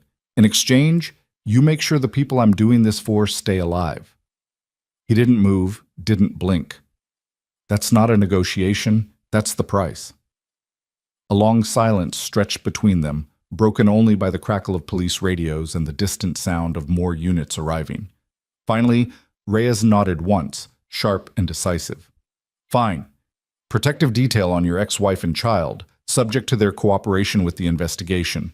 But Valenti, if I find out this is some kind of play, if there's any indication you're using my department for your own purposes, the deal is off, and you go down hard. Understood? She gestured toward the building. Show me everything. The next hour passed in a blur of statements and evidence collection. Damon walked Reyes through the facility, showing her the blown emergency exit, the blood trails, the spent casings. He gave her names, descriptions, timeline. Everything except the details that would compromise people not involved in tonight's attack. Mara's statement was terse, but complete. Marcus and the other security personnel corroborated the defensive nature of their actions. Calder provided medical records showing Sloane's admission time and the baby's birth, establishing timeline and legitimate medical purpose. Through it all, Damon could hear his daughter crying periodically from the birthing suite, that thin, demanding wail of a newborn who wanted food or warmth or just to be held. Each cry made his chest tighten with something he didn't have a name for yet. Reyes noticed. You haven't even held her properly yet, have you? Once, for maybe 90 seconds before everything went sideways. He watched another forensic technician photograph bullet impacts. Seemed more important to make sure she had a chance to turn 1 day old. Most fathers don't ensure that by calling the cops on their own organization. Most fathers don't run criminal organizations. He looked at her directly. I'm trying to be a different kind of father, starting tonight. She studied him with that unreadable cop expression. You know, this doesn't erase anything you've done. Whatever deal we make, it's about tonight and Vince Leone. Your past doesn't disappear. I know, but maybe my future can be different. He heard footsteps and turned to see Sloane in the doorway of the birthing suite, the baby wrapped in a hospital blanket against her chest. She looked exhausted and fierce and somehow more beautiful than he remembered. Reyes followed his gaze, then stepped back. Go, we can finish this later. Damon didn't need to be told twice. He crossed to Sloane in a few long strides, his hands hovering uncertainly near the baby. You should be resting. I've been resting for an hour. I needed to see that you were actually doing this. She shifted the baby slightly. The detective seems convinced you're serious. I am serious. I know. Sloane's voice was soft. I can see it. That's what scares me. Why? Because if you're serious about changing, about being different, then I have to decide if I believe you, if I trust you, if I'm willing to risk us again. She looked down at their daughter. And that terrifies me more than the men with guns did. Damon felt something crack open in his chest, some carefully maintained wall he'd built between who he was and who he wanted to be. I don't expect you to trust me. I haven't earned that yet. Maybe I never will. But I'm asking for the chance to try. The baby started fussing again, small, unhappy sounds escalating toward a full cry. Sloane rocked her gently. She's hungry. Calder says I should try to nurse. Do you need help or privacy? Or Damon realized he had no idea what new mothers needed. I don't know what you need. Neither do I. But Sloane smiled slightly. That's the terrifying part about being a parent. Nobody knows what they're doing. They just pretend until it works. That I can do. I've been pretending to know what I'm doing for years. She laughed, tired and real. Come sit with me. You can hold her while I figure out how to get comfortable. They moved back into the birthing suite, which had been transformed from a delivery room into something almost peaceful. The harsh lights were dimmed, the medical equipment pushed to the sides. Mar had disappeared, probably giving her statement to Reyes or coordinating with the remaining security. Damon sat in the chair beside the bed while Sloane carefully transferred the baby to his arms. She was so light, so impossibly fragile, her face scrunched in that universal expression of newborn displeasure. Support her head, Sloane instructed. Like that. Now hold her against your chest so she can hear your heartbeat. He did, feeling the tiny body settle against him with a small sigh. The crying stopped. For a moment there was just breathing, his, hers, the baby's rapid flutter. She likes you, Sloane observed, maneuvering herself into position with pillows and blankets. She doesn't know any better yet. Don't do that. Don't dismiss yourself before you've even started. She held out her arms. Okay, give her here. Let's see if we can figure this out. The next several minutes were awkward and intimate and completely surreal. Damon watched Sloane struggle to get the baby to latch, saw the frustration cross her face, heard the tiny frustrated cries escalate, then finally, mercifully, stop as instinct kicked in and the baby began to nurse. Sloane exhaled slowly, her whole body relaxing. Okay, we're doing it. We're actually doing this. You're doing it. I'm just watching. You called the police and burned your entire network. That's not nothing. She looked at him over the baby's head. I need to know if you're going to regret this tomorrow, next week, next year when our daughter asks why her father can't do certain things or go certain places because he cooperated with law enforcement. Damon thought about that, really thought about it, not just the automatic response, but the truth underneath. I might regret parts of it. I might miss the power or the respect or the simplicity of solving problems with money and force, but I won't regret choosing you and her over that life. Even if you never take me back, even if all I get is supervised visits and child support payments, this was still the right choice. Tears were sliding down Sloane's face now, silent and unchecked. You can't say things like that. Why not? Because it makes me remember why I fell in love with you in the first place. The person you were before the life consumed everything. She wiped her eyes with her free hand.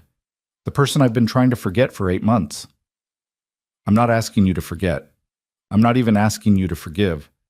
I'm just asking you to let me be her father, however that looks. The baby's eyes were closed now, her small mouth working rhythmically. Sloane stroked the soft dark hair with one finger. We need to name her. She can't just be the baby forever. Do you have something in mind? I had a list, about 40 names that I kept changing every week. She smiled slightly. But looking at her now, only one feels right. Elena, after your grandmother. Damon's throat closed. His grandmother had been the one constant in his chaotic childhood, the woman who'd taught him that strength and kindness weren't mutually exclusive. She'd died when he was 17, and he'd named nothing after her because nothing had felt worthy of the honor. Until now. Elena, he repeated, testing it. What about a middle name? May, for my mother. Sloane looked at him. Elena May, if that's okay with you. It's perfect. He reached out, brushed one finger against Elena's tiny hand. She gripped it reflexively, her fingers impossibly small around his.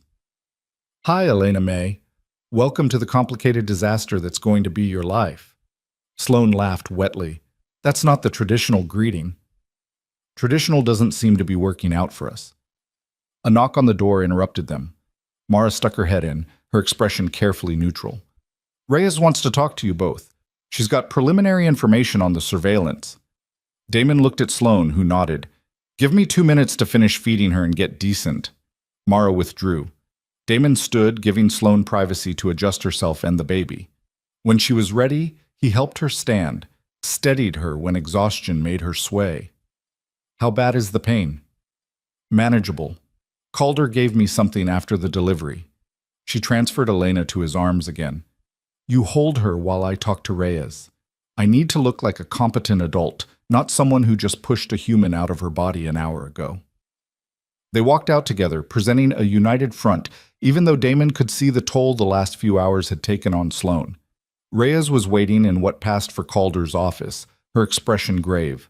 I've got preliminary results from the phone forensics, she said without preamble. The number that texted you tonight has been in contact with 17 different individuals over the last month. Most are low-level hired muscle, but 3 names stood out.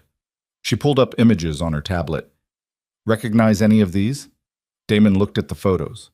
Two were unfamiliar, hired operators, probably from out of state, but the third made ice settle in his stomach. Michael Torino, Sloan inhaled sharply. Your father's old partner, the one you pushed out 5 years ago. The same. Damon stared at the photo, pieces clicking into place. Torino's been trying to regain influence for years. He knew the easiest way to hurt me was through family. Reyes's eyes sharpened. You're saying this was personal? Revenge? I'm saying Michael Torino has resources, connections, and motivation to come after anyone I care about. He's smart enough to use proxies like Vince and ruthless enough to target a pregnant woman if it meant leverage. Damon looked at Elena sleeping in his arms. He didn't want Sloan dead. He wanted her as a bargaining chip, and once the baby was born, he'd have 2 bargaining chips, Sloan finished quietly. Reyes made a note. Do you have evidence connecting Torino to Leon? Not direct evidence, but I can give you patterns, transactions, connections, enough for you to build a case if you dig deep enough. Damon met her eyes. Torino operates through layers. You're going to need warrants, surveillance, financial forensics.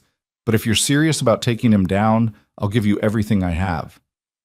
In exchange for what? Protection for Sloan and Elena until Torino is contained. And, Damon paused. I want immunity from prosecution for anything I disclose related to Torino's operations, provided it's not connected to violent crimes I personally committed. Reyes's laugh was short and sharp. That's a hell of an ask. It's a fair ask in exchange for handing you a major organized crime figure with 15 years of active operations. She considered this, her cop face giving nothing away. Finally, I'll take it to the DA. No promises, but I'll make the case.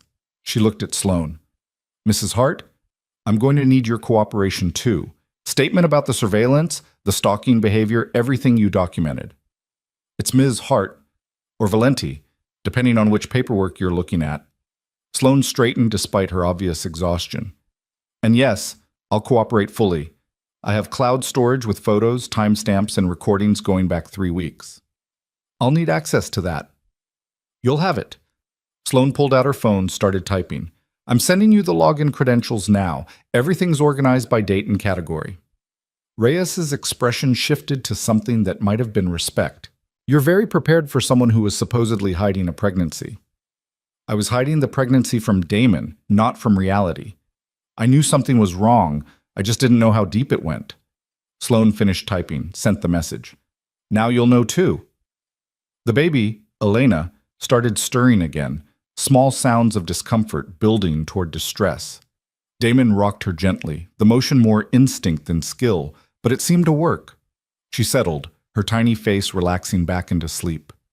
Reyes watched this with an expression Damon couldn't quite read. You're serious about this? About changing? Yes. Good. Because the moment you step outside this building, every person who knows what you were is going to see what you're becoming, and not all of them are going to like it. She closed her tablet. I'll have units here within 30 minutes for protective detail. In the meantime, you don't leave this facility. Nobody in or out except medical personnel and law enforcement. Understood. Damon shifted Elena slightly, adjusting to her weight. How long until we know about the immunity deal? 48 hours, maybe less if the DA sees the value. But Valenti... She fixed him with a hard stare. If you're playing me, if this is some elaborate scheme, I will bury you so deep you'll never see daylight again. Clear? Crystal. She nodded once and left, taking her officers with her. The sudden silence felt heavy, weighted with everything unsaid. Sloan sank into a chair, the adrenaline visibly draining from her body. This is really happening. You're really cooperating with police to take down Torino. Yes. He's going to come after you. The moment he knows you've turned, he's going to use every resource he has to destroy you. Let him try. Damon looked down at Elena, her perfect tiny features peaceful in sleep. He already tried to use you and her. Whatever he does to me is just business. Business that could get you killed. I've been at risk of that for 15 years. At least now it's for something that matters. Sloan closed her eyes, her hands pressed to her face. I don't know if I can do this. If I can trust that you've actually changed and this isn't just another version of the same lie, then don't trust me yet. Watch me. Let me prove it.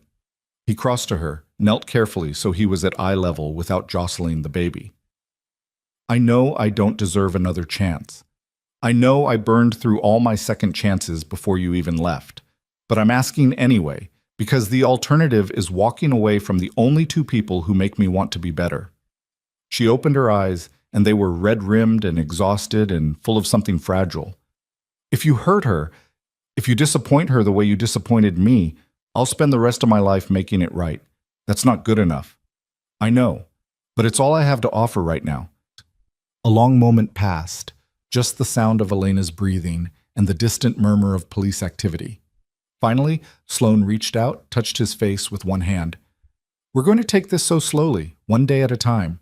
You prove you can be the father she needs, and maybe we'll talk about the rest. One day at a time, Damon repeated. I can do that. You better. She managed a tired smile. Because our daughter deserves a father who shows up, not one who promises and disappears. I'll be here. However that looks, whatever it takes, I'll be here. Elena chose that moment to wake fully, her face scrunching in preparation for a cry. Damon stood, resumed the gentle rocking that seemed to soothe her. You're getting good at that, Sloan observed. Survival instinct. Stop the crying before it gets worse. That's actually pretty solid parenting strategy. They smiled at each other, and for a moment it felt almost normal, like they were just two exhausted new parents figuring it out together, instead of two people trying to navigate a minefield of past mistakes and uncertain futures. Then Mara appeared in the doorway, her expression urgent. We've got a problem. Torino knows. The birthing suite had transformed into something almost peaceful in the minutes Damon had been gone. Sloan was propped up against pillows, the baby nestled against her chest, skin to skin beneath a warm blanket. Calder was documenting vitals with quiet efficiency while Mara stood guard by the door, her weapon holstered but her posture still vigilant. All three looked up when Damon entered. Sloan's eyes found his immediately, reading something in his expression that made her arms tighten protectively around their daughter. What did you do? He closed the door behind him, moved to the bed with careful deliberation. I called Detective Elena Reyes. She'll be here in about 7 minutes with a full tactical response team. The room went completely still. Even Calder stopped writing, his pen frozen above the chart. Mara spoke first, her voice dangerously quiet. You called the police. I did. To this location, where we have an unlicensed medical facility, 8 injured men, and enough weapons violations to put us all away for a decade. Calder's license is current, and his facility meets all medical standards, just not all bureaucratic ones. The injured men attacked us first. There are cameras that prove it, and the weapons were used in self-defense of a woman in active labor. Damon kept his gaze on Sloan. Detective Reyes has been trying to build a case against my organization for 3 years. I'm handing her everything she needs in exchange for protection for you and our daughter. Sloan's face had gone pale. Damon, do you understand what you just did? You can't just walk away from your life. I'm not walking away. I'm burning it to the ground. He sat on the edge of the bed, close enough to touch but not presuming. Vince Leone compromised our security. He sold information about you to someone with enough resources to hire professional contractors. That means everyone in my network is potentially compromised. Every ally could be a threat. So your solution is to destroy everything you've built? My solution is to choose something different. His voice was steady, absolute. Our daughter is 23 minutes old. In 23 minutes, she's already been in more danger than most people face in a lifetime. I'm not doing this for another day, let alone 18 years. Mara moved closer, her expression conflicted. You're talking about cooperating, testimony, evidence, names. I'm talking about ending this, completely. Damon looked at his sister. You're out too if you want. New identities, protection, the whole package. Reyes will deal because I can give her things she's wanted for years. And if I don't want out, then you disappear before she gets here. Take Marcus and anyone else who wants to stay in the life. I'll make sure your names stay clear of everything I give her. He paused. But Mara, you just watched your niece be born in a bunker while armed men tried to break down the door. Is that really the future you want? Mara's jaw tightened. She looked at the baby in Sloane's arms, then back at her brother. You're asking me to betray people who've been loyal to us for years. I'm asking you to survive. There's a difference. The baby made a small sound, something between a whimper and a sigh. Sloane adjusted her position, murmuring soft reassurances. The mundane gentleness of it stood in stark contrast to the conversation tearing through the room. Calder cleared his throat. For what it's worth, I think you're making the right choice. I've been patching up casualties of this life for 30 years. Most of them don't make it to retirement age. He looked pointedly at Damon. The ones who do are the ones smart enough to know when to stop. Easy for you to say, Mara shot back. You're not the one with 15 years of history that just got weaponized. And neither is she, Damon gestured to Sloane. She left because she wanted a life that didn't involve this. I signed the papers because I thought I was protecting her. Turns out walking away just made her a target without protection. Sloane's voice was quiet but clear. That's not fair, and you know it. I was a target because someone wants leverage over you. The baby was always going to be a target, divorce or no divorce. Exactly. Which is why the only way to protect her is to remove the leverage entirely. Damon's hands curled into fists against his thighs. No organization means no enemies. No enemies means no one has a reason to come after a child. You're being naive. Mara's tone was sharp. You think giving Detective Reyes a few names is going to erase 15 years of making enemies? They'll still know who you are. They'll still remember what you did. Then I'll deal with it legally. Restraining orders, police protection, the systems that normal people use. Normal people don't have our kind of enemies. Normal people don't have our kind of daughter either. He looked at the baby again, at the impossibly small fingers curled against Sloane's skin. She deserves a chance at something better than this. The weight of his words settled over the room like a physical presence. Mara stared at him for a long moment, then turned away, her shoulders tight with tension. I need to think. You have about 5 minutes. She left without another word, the door closing behind her with careful control. Calder finished his notations, then moved toward the exit himself. I'll give you two some privacy. But Damon, when the police arrive, I'm telling them the truth about everything medical. The rest is your story to tell. Understood. Thank you, Reese. Calder nodded and left, leaving Damon alone with Sloane and their daughter. The silence stretched between them, filled with 8 months of separation and recrimination and all the things they'd never properly said. Sloane was the one who broke it. You really called the police? I did. On yourself. On everyone who made tonight necessary. He shifted closer, his voice dropping. Sloane, I can't undo the last 8 months. I can't give you back the time you spent pregnant and alone and scared. But I can make sure our daughter grows up in a world where her last name doesn't come with a target on her back. You think it's that simple? Just cooperate and everything goes away? No, I think it's complicated and dangerous and probably stupid. He finally let himself reach out, let his fingers ghost over the baby's downy hair.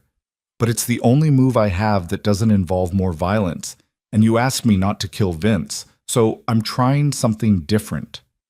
Sloane's eyes were bright with tears that hadn't fallen yet. I left you because I couldn't live with the constant fear, the wondering if every phone call was going to be the one telling me you were dead. And now you're telling me you're giving testimony against dangerous people, which sounds like exactly the thing that gets people killed. Witness protection exists. Witness protection is a fairy tale for people who don't know how this really works.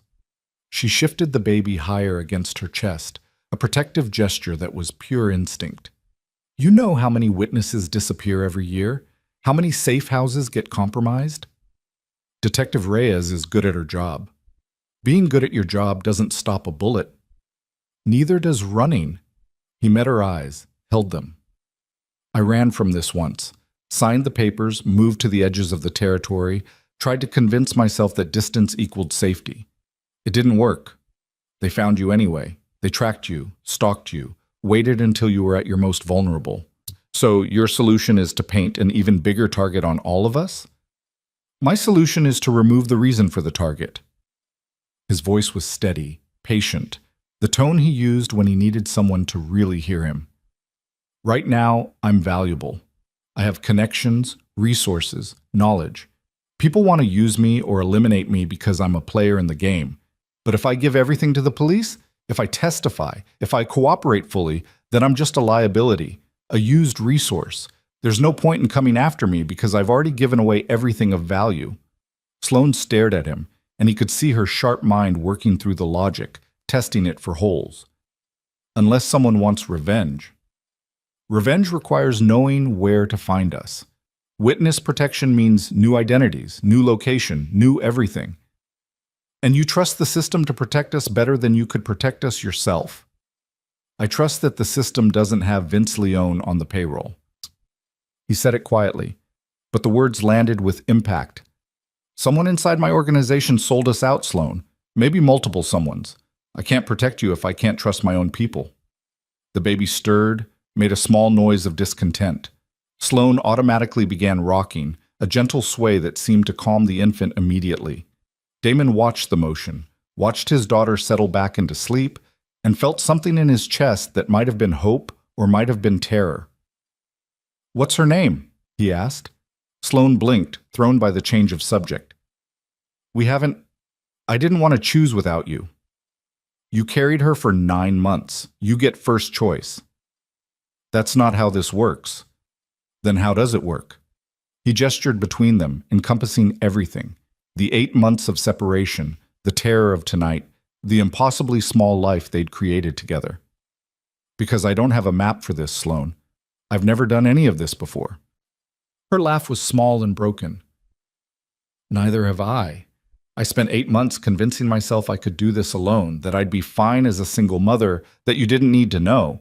And then tonight happened, and I realized I was kidding myself about all of it. You're not alone anymore, aren't I? You're talking about witness protection, new identities, disappearing into some government program. That sounds pretty alone to me." "It doesn't have to be." He let the words hang there, fragile and enormous. "I'm not asking you to forgive me for the last 8 months. I'm not even asking you to trust me. But I'm asking you to let me try to do this right." "And what does right look like to you?" "Honestly, I have no idea." He ran a hand through his hair, exhaustion and adrenaline making his movements jerky. "But it probably starts with making sure our daughter has both parents who are alive and free. Everything else we can figure out as we go." Sloane looked down at the baby, then back at him. "Elena." "What?" "Her name. Elena." She touched the baby's tiny hand with one finger. "It means bright, shining light, and May for the month she was born, even though it's technically still April for another hour. Elena May." Damon tested the name, found it fit perfectly. "It's beautiful. It's a name that doesn't scream Mafia royalty anyway. Neither did Sloane Hart, but you still ended up married to one." "That was temporary insanity brought on by excellent cheekbones and false promises." "The cheekbones were real." He almost smiled. "The promises I meant when I made them." "I know." Her voice went soft.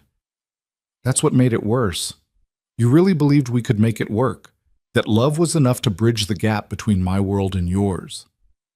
"I still believe it. Even after everything?" "Especially after everything." He leaned forward, close enough that he could smell the unique scent of new baby mixed with Sloane's familiar perfume. "You're the only person who ever made me want to be different, better. The only one who looked at what I did and saw past it to who I might be underneath. And you're the only person who ever made me feel simultaneously safe and terrified." She adjusted Elena's position, the movement automatic and sure, despite being a brand new mother. "You were protection and danger all wrapped up in one extremely complicated package." "Was?" "Am. Present tense. Still complicated, possibly more so now that you've decided to blow up your entire life." Before Damon could respond, the sound of multiple vehicles pulling up outside filtered through the walls. Car doors slamming, radio chatter, the unmistakable sounds of law enforcement arriving in force. He stood, moved to the window. 6 police cruisers, 2 unmarked sedans, and what looked like a tactical van. Detective Elena Reyes was stepping out of one of the unmarked cars, her dark hair pulled back severely, her expression all business. They're here. He turned back to Sloane. Last chance to tell me this is the stupidest thing I've ever done and you want no part of it. It is the stupidest thing you've ever done. She met his eyes. But I'm too exhausted to come up with a better plan, and you're right that we can't stay here. So I guess we're doing this. We're doing this. Just promise me one thing. Anything. Don't make me regret trusting you. Not again. The weight of that request settled into his bones, heavy and precious. I promise I'll try. That's not very reassuring. It's the most honest thing I can give you. She nodded slowly. Then I guess it'll have to be enough. Damon moved to the door, paused with his hand on the handle. For what it's worth, I never stopped loving you. Even when I signed the papers, even when you made it clear you were done, I just loved you enough to let you go.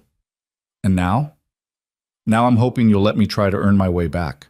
He opened the door before she could respond, stepped into the hallway where Mara was waiting with Marcus and the rest of his people. His sister's expression was unreadable. They're at the front entrance. Reyes wants you to come out with your hands visible. Are you staying or going? I'm staying. Mara's jaw was tight. Not because I agree with what you're doing, because that's my niece in there, and I'm not leaving her unprotected while you negotiate with cops. Fair enough. He looked at Marcus. You? I'm out, boss. This isn't the life for me anymore either. Marcus gestured to 3 of the other men. Rodriguez, Chen, and Dimitri feel the same way. We'll cooperate if it means a clean exit. Damon nodded, doing the math. 4 people willing to testify was more than enough to take down the entire network. And the rest of you? The remaining men exchanged glances. One of them, Tony, who'd been with the organization since before Damon took over, spoke for the group. We're ghosts, boss. By morning, you won't be able to find us if you tried. Smart. Damon pulled out his phone, sent a quick encrypted message with a list of names and locations, everything Tony and his crew would need to disappear properly. That should buy you 72 hours. Use it well. Appreciate it. Tony held out his hand. For what it's worth, I think you're making the right call. This life eats people alive. Better to get out while you still can. They shook, and then Tony and his people were moving, heading for the blown emergency exit and the vehicles they'd left in various locations around the perimeter. Within 2 minutes, they were gone. Damon turned to Calder. You ready to talk to the police about your medical credentials? I've been ready for years. It'll actually be nice to legitimize this place. Calder gestured around the clinic. I'm tired of running a glorified field hospital. Time to become a real practice. They're going to ask questions about your patient list. And I'm going to invoke doctor-patient confidentiality for everyone except tonight's events. Calder's expression was firm. I'll cooperate fully about the assault and the birth, but I'm not burning 30 years of patience because you decided to go straight. Fair enough? Damon looked at Mara one more time. Stay with Sloane and Elena. Don't let anyone in that room except medical personnel and Detective Reyes. What are you going to tell her? Everything. He started toward the front entrance, Marcus and the others falling in behind him. Because half-truths are how we got into this mess. Time to try radical honesty and see if it works any better. The front entrance was exactly as he'd left it. Reinforced steel, electronic locks, currently surrounded by enough law enforcement to invade a small country. Damon could see Detective Reyes through the glass, her hand resting on her service weapon but not drawing it. He unlocked the door from the inside, then pushed it open with both hands raised and empty. Detective Reyes, thank you for coming so quickly. Elena Reyes was 42, sharp-eyed, and had a reputation for being absolutely incorruptible. She looked Damon up and down, taking in the blood on his hands and clothes, the exhaustion written across his face. Damon Valenti. When you called, I thought it was a trap. It's not. It's an offer. He kept his hands visible, his posture non-threatening. I'm prepared to give you everything you need to dismantle my organization in exchange for witness protection for myself, my ex-wife, and our newborn daughter. Reyes's eyes narrowed. Your daughter was just born? 28 minutes ago, inside this facility, while armed contractors hired by my former fixer tried to extract her and her mother. He gestured to the building. You'll find evidence of forced entry, discharged weapons, and 8 injured men who can corroborate the attack. I'm prepared to testify about all of it. And in exchange, like I said, protection, new identities, a chance for my daughter to grow up without a target on her back. Reyes studied him for a long moment. You understand what you're offering. Full cooperation means names, locations, financial records, everything. It means testifying in open court against people who will want you dead. I understand. It also means I'm going to verify every piece of information you give me. One lie, one omission, and the deal's off. I'm counting on it. Damon lowered his hands slowly. I'm not trying to play you, detective. I'm trying to save my family. Those are two very different motivations. Show me your hands. Reyes's voice was pure command. Damon held them out. Blood, not his, was dried and cracking across his palms and knuckles. Reyes pulled out a evidence bag and a swab kit, collected samples with practiced efficiency. Whose blood? Two of the contractors who breached the emergency exit. I shot them in self-defense. They're inside, injured, but alive. And the others? Various states of unconscious or wounded. None dead. I wasn't trying to kill anyone tonight, just protect my family long enough to get help. Reyes sealed the evidence bags, then gestured to her team. Martinez, Chen, secure the building. Anyone inside gets medical attention and identification.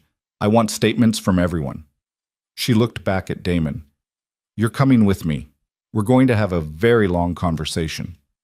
I need 5 minutes with my daughter first. You need to be in custody. This isn't a negotiation. Detective. Marcus stepped forward, his hands also raised. I'm Marcus Chen, part of Valenti's security detail. I'm also prepared to cooperate fully, but that newborn in there just went through a traumatic birth while her mother was under attack. 5 minutes for the father to say goodbye before you take him into custody isn't unreasonable. Reyes looked between them, weighing the request. 5 minutes. Supervised. 2 officers with you the entire time. Agreed. Damon started moving before she could change her mind, 2 uniformed officers falling in beside him as he headed back toward the birthing suite. Sloane looked up when he entered, her expression tight with worry. That was fast. I have 5 minutes, then they're taking me in for questioning. He moved to the bed, sat carefully on the edge. Elena was still asleep against Sloane's chest, her tiny face peaceful and unaware of the chaos surrounding her entrance into the world. What did you tell them? Everything, or everything I could, in 3 minutes of conversation. He touched Elena's hand, felt her impossibly small fingers curl reflexively around his thumb. Reyes is going to verify it all, which means this is going to take time, days, maybe weeks of interviews and testimony. And we're supposed to just wait here while you're in custody? Reyes will arrange safe housing for you and Elena, probably a hotel under police protection until we can work out the details of witness protection. He looked up at her. I know this isn't what you wanted. I know this is scary and uncertain and probably feels like I'm making decisions without consulting you. You are making decisions without consulting me. You're right. I am. Because I saw one path that might work, and I took it before I could second-guess myself into paralysis. His thumb traced circles over Elena's tiny knuckles. But from here on out, we make decisions together about where we go, what we tell the authorities, how we want to rebuild our lives, all of it. Sloane was quiet for a long moment, her hand resting on Elena's back. I'm terrified. So am I. That's not reassuring. Would you prefer I lie and tell you everything's going to be fine? Maybe. She almost smiled. Just a little lie. A comforting one.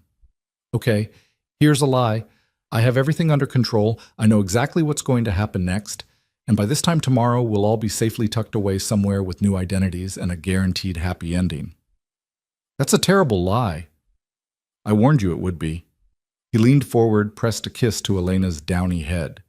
She smelled like soap and something indefinable that he would later learn was just the scent of new baby, milk and hope and possibilities. Here's the truth instead. I have no idea what's going to happen. I'm terrified that I just made the biggest mistake of my life. But I'm more terrified of the alternative, which is watching our daughter grow up in a world where every stranger could be a threat. And you think the government can protect us better than you could? I think the government has resources I don't. Legal frameworks, oversight, accountability. He pulled back enough to meet Sloane's eyes. I've spent 15 years protecting myself with violence and fear.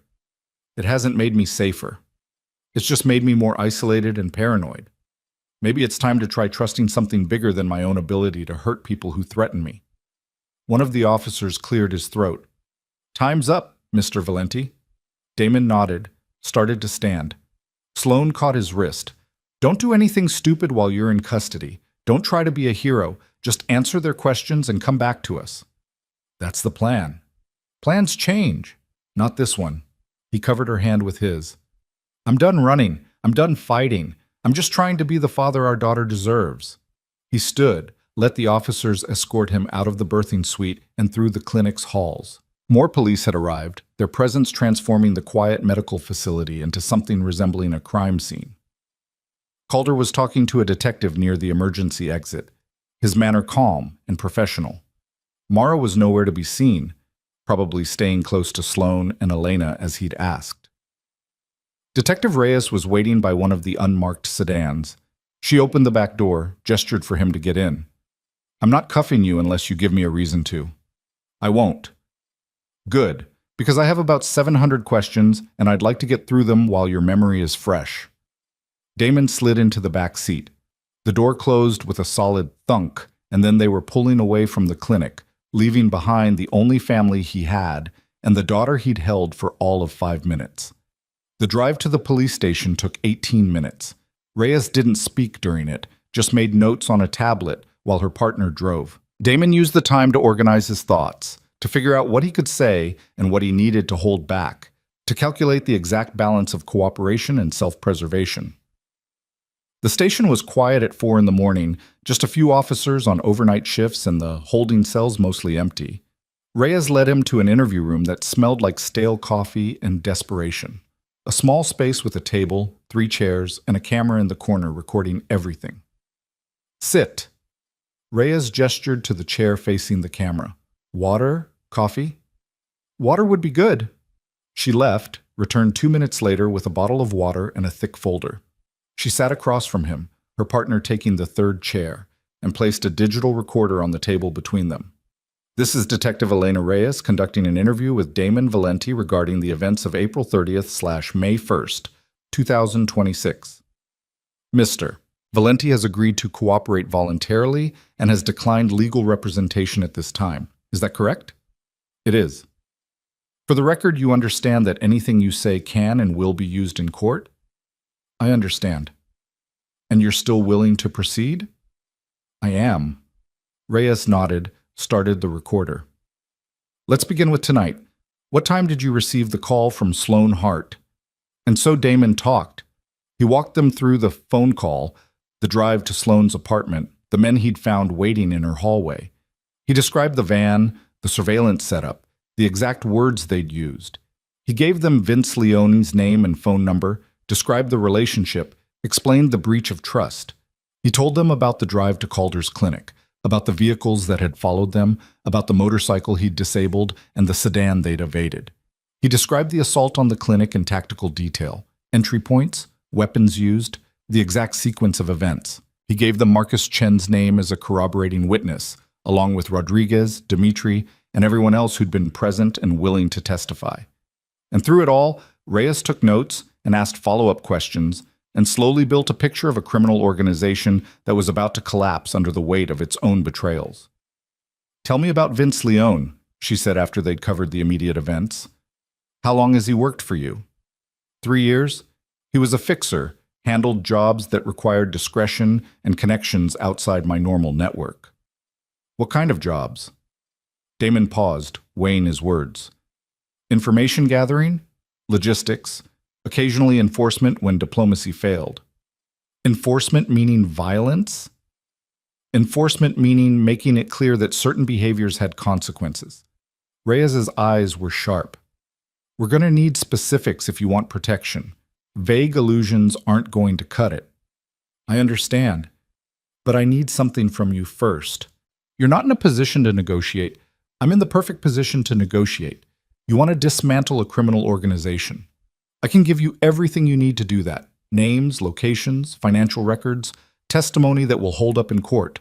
But I need to know that my family is safe before I hand you information that will put targets on all our backs. Reyes leaned back in her chair, studying him. What are you asking for? Protective custody for Sloan and Elena starting immediately. Not a hotel with a patrol car outside. Real protection. Safe house. Federal marshals. The works. That level of protection requires authorization I don't have at 4 in the morning. Then get it. Damon kept his voice level, reasonable. Make some calls. Wake up whoever you need to wake up. Because, detective, I'm giving you 15 years of criminal enterprise on a silver platter. That's worth a few phone calls.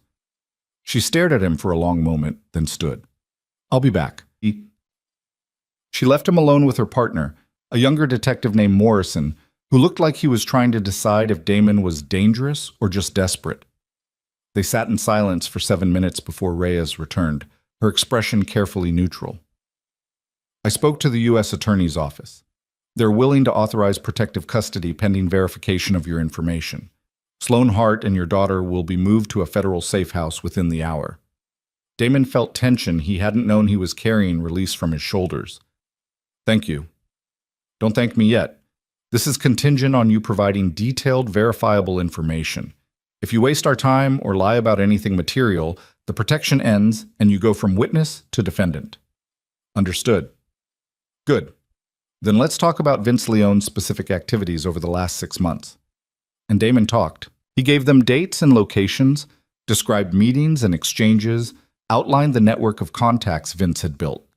He explained the money flow, the communication protocols, the careful layers of deniability that insulated the organization from direct legal exposure. He told them about the heroin shipment that had come through the port 3 months ago, and how Vince had arranged the customs clearance. He described the protection racket that operated out of the meatpacking district, and how Vince collected payments disguised as consulting fees. He gave them the location of 3 safe houses, the names of 6 shell companies, and the account numbers for offshore funds that totaled somewhere north of $40 million. By the time the sun came up, Damon had systematically dismantled an empire he'd spent 15 years building, and with each piece of information, each documented betrayal of people who'd trusted him, he felt lighter. Because this wasn't betrayal. This was choosing something different. Choosing a daughter who would never have to wonder if her father was coming home. Choosing an ex-wife who maybe, possibly, might give him a second chance at being the man she'd hoped he could be. Choosing peace over power, even if that peace came wrapped in federal custody and witness protection. Reyes finally called a break around 7 in the morning. We've got enough to start making arrests. You'll be transferred to federal holding while we verify everything you've told us. How long will that take? 72 hours minimum, possibly longer depending on what we find. And Sloan and Elena? Already at the safe house. They're fine. Reyes hesitated, then added, For what it's worth, I believe you're doing this for the right reasons. Most witnesses I deal with are trying to save themselves. You're trying to save your family. Is there a difference? Sometimes. She stood, gathered her notes. Get some rest. Tomorrow we start going through everything again in detail. They moved him to a holding cell, not the drunk tank or general population, but a private cell that had probably been used for witnesses or protective custody before. It had a cot, a sink, a toilet, and nothing else. Damon lay down on the cot, his body aching with exhaustion and residual adrenaline. His daughter was 6 hours old, his ex-wife was in federal protection, and he had just burned down everything he'd built in the hope of building something better from the ashes. He closed his eyes and tried to sleep, but all he could see was Elena's tiny face, her impossibly small fingers, her first breath that had come after that terrible, infinite pause. Worth it, he thought. Whatever comes next, she was worth it. And for the first time in 8 months, maybe for the first time in 15 years, he actually believed it. Damon didn't sleep. He lay on the cot staring at the ceiling tiles and counting the hours until he could see his daughter again, until he could verify that Sloan and Elena were truly safe and not just theoretically protected by people he'd spent 15 years learning not to trust. At 9:37, a guard appeared outside his cell. You've got a visitor, conference room 2. Damon followed him down a corridor that smelled like industrial cleaner and old anxiety, through 2 sets of locked doors, and into a small room with a table and chairs that looked identical to the interview room from hours earlier. Mara was waiting, her expression carefully controlled in the way that meant she was furious and trying not to show it. The guard stepped outside, left the door cracked. Mara waited until his footsteps faded before she spoke. "You cooperated." "I did." "Full cooperation. Names, locations, everything." "That was the deal." "The deal." She laughed, but there was no humor in it. "You handed the police 15 years of work in a single night. Do you have any idea what you've done?" "I saved my daughter from growing up the way we did." Damon's voice was level, absolute. "I'd do it again." Mara stared at him, and he could see her working through the implications, the cascading consequences of his choice. "Tony and his crew got out clean. They're already 3 states away under new names." "Good." "Marcus, Rodriguez, Chen, and Dimitri are also cooperating. The U.S. attorney is so excited she's practically dancing." "Also good." "Damon." Mara leaned forward, her voice dropping. "Vince Leone is dead. They found him 2 hours ago in his apartment. Single gunshot to the head, professional execution." The words landed like a physical blow. Damon's hands tightened on the edge of the table. "Who?" "No idea. Scene was clean, no witnesses, no evidence. But the timing suggests someone decided to cut their losses before Vince could be arrested and questioned. Which means whoever hired him is still out there and knows that you're cooperating with the police." Mara's expression was grim. "Damon, you just painted the biggest target imaginable on your back. If they killed Vince to keep him quiet, what do you think they'll do to you? That's why Sloan and Elena are in federal protection. And you think that's enough? Federal protection has failed before. Witness security has been compromised before." She pulled out her phone, showed him a news article. 3 witnesses killed in the last 18 months despite being in protective custody. And those were lower profile cases than yours. Damon read the article, felt cold certainty settle into his bones. Mara was right. He'd made himself the most valuable target in the city, and federal protection was only as good as the people implementing it. "What are you suggesting?" "I'm suggesting we need insurance. Real insurance, not government promises." Mara pocketed her phone. "I've spent the last 6 hours making calls, reaching out to people who owe us favors, who have no connection to Vince or whoever hired him." "Mara, let me finish.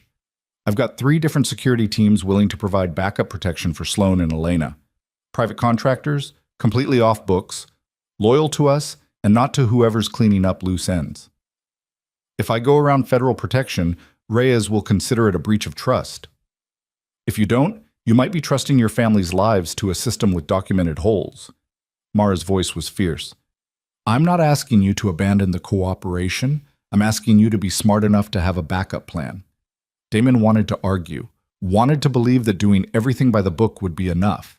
But Vince Leone was dead, executed before he could talk, and that suggested resources and reach that went beyond anything he'd anticipated. "Set it up, but quietly. I don't want Reyes knowing unless absolutely necessary." "Already done. Chen's coordinating. He's got good instincts and no conflicts of interest." Mara stood. "There's something else you should know." "Tell me." "Sloan asked to see you. The marshals said it wasn't possible during active cooperation, but she pushed back, hard." A ghost of a smile crossed Mara's face. "Apparently our ex-sister-in-law has gotten very good at demanding what she wants." "She always was. I just didn't listen well enough." "Well, she's listening now, and what she's hearing is that the father of her child is in federal custody while someone's executing witnesses. She's terrified and angry and trying very hard to keep it together for Elena." Guilt settled heavy in Damon's chest. "Can you get a message to her?" "What message?" "Tell her I'm sorry. Tell her I'm going to fix this. Tell her—" He paused, searching for words that wouldn't sound hollow.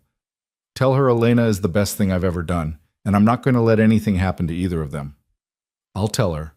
Mara moved toward the door, then stopped. "For what it's worth, I think you did the right thing. I'm furious about how you did it, but the outcome? Our niece gets to grow up without this hanging over her head. That's worth more than any empire." She left before he could respond. The guard returned, escorted Damon back to his cell. The hours crawled by with excruciating slowness. At 2 in the afternoon, Reyes appeared with a tablet and a grim expression. We verified most of what you told us. Arrest warrants are being executed as we speak. Most? Some of your information is proving difficult to confirm. Shell companies that don't exist anymore. Contacts who've disappeared. Money that's been moved. She sat on the edge of the cot, the tablet balanced on her knee. We also found Vince Leone. My sister told me. Did she tell you that the ballistics match a weapon used in 2 other executions? Both witnesses who were cooperating in major organized crime cases. Damon's blood went cold. You're saying there's a professional cleaning up loose ends. I'm saying there's a pattern, and you just became part of that pattern. Reyes pulled up a file on the tablet, showed him crime scene photos from the other 2 murders, both clean, both professional, both witnesses who'd been in protective custody. The good news is that we know what we're dealing with. The bad news is that this person is very good at their job. What are you doing to protect Sloan and Elena? They're in a federal safe house with 24-hour marshal protection. No one knows the location except authorized personnel. They're as safe as we can make them. That's not good enough. It's going to have to be. Reyes's voice was firm. Mr. Valenti, I understand your concern, but we have protocols for exactly this situation. Your family is protected. You need to focus on providing us with information that will help us identify whoever's behind this cleanup operation. And if the protocols fail, if someone inside your organization is compromised the way someone inside mine was, then we have backup protocols. And backups to the backups. She stood, her expression softening slightly. I've been doing this for 20 years. I protected witnesses from cartels, from terrorist organizations, from people with resources that make your organization look like amateur hour. Your family is safe. Damon wanted to believe her. But Vince Leone was dead, and that suggested the person behind this had reached into places that should have been secure. The next 48 hours passed in a blur of interviews and verification. Reyes and her team walked Damon through every detail of his statement, corroborating names and dates and financial transactions. The U.S. attorney appeared twice, asked pointed questions about specific operations, built out timelines that would hold up in court. Through it all, Damon couldn't shake the image of Vince's apartment, the professional execution, the message that sent. Someone was cleaning house, and he was the primary target. On the 3rd morning of his custody, Reyes appeared with news that made his stomach drop. We've got a problem. Someone tried to access the safe house location through our internal database. Tried? The attempt was blocked, but it came from inside the marshal's office. We're investigating, but in the meantime, we're moving your family to a secondary location. How compromised is the system? We don't know yet. Could be a single corrupt marshal, could be something bigger. Reyes's expression was tight. Either way, we're treating this as a serious breach. Sloan and Elena are being moved within the hour to a location that only 3 people will know. I'm one of them. I want to see them first. That's not... Detective, someone just tried to access my family's location from inside your organization. I'm not asking. I'm telling you that if you want my continued cooperation, I need to see with my own eyes that they're safe before you move them somewhere I can't verify. Reyes stared at him, weighing the demand against the reality of their situation. Finally, she nodded. 1 hour, supervised, and then they move. They transported him in an unmarked car, 2 marshals flanking him in the back seat, Reyes driving. The safe house was in a suburb 40 minutes north of the city, a nondescript ranch home on a quiet street that could have belonged to anyone. 2 marshals stood guard outside. Reyes cleared Damon through security, then led him inside to a living room that had been converted into something resembling a fortress. Reinforced windows, security cameras, communication equipment that looked military-grade. Sloan was in the kitchen feeding Elena from a bottle, her movements tired but competent. She looked up when Damon entered, and the expression on her face was complicated. Relief and anger and exhaustion all fighting for dominance. You look terrible, she said. You look beautiful. He meant it. Even exhausted and scared and 3 days postpartum, she was the most beautiful thing he'd ever seen. Liar, but she almost smiled. Come meet your daughter properly. You only got about 5 minutes last time. Damon crossed to them, and Sloan shifted Elena so he could see her clearly. The baby had changed in 3 days, lost some of the newborn puffiness, her features becoming more defined. She was actively feeding, her tiny hands curled against the bottle, her eyes half closed in contentment. She's perfect. She's got colic and hasn't slept more than 2 hours at a stretch, but sure, perfect works. Sloane's voice was dry, but there was warmth underneath. Mara's been here twice, brought supplies, baby clothes, told me about the security arrangements you made. You're angry about that. I'm angry about a lot of things. The private security is pretty far down the list. She adjusted Elena's position. What I'm really angry about is that we're in witness protection because you decided to burn down your empire without asking me first. I know. And that someone tried to hack into the safe house location, which suggests the people you're testifying against have resources we didn't anticipate. I know that too. And that our daughter is 3 days old and already has armed guards outside her door because her father made enemies of people who execute witnesses. Sloane, I'm not done. Her eyes were fierce.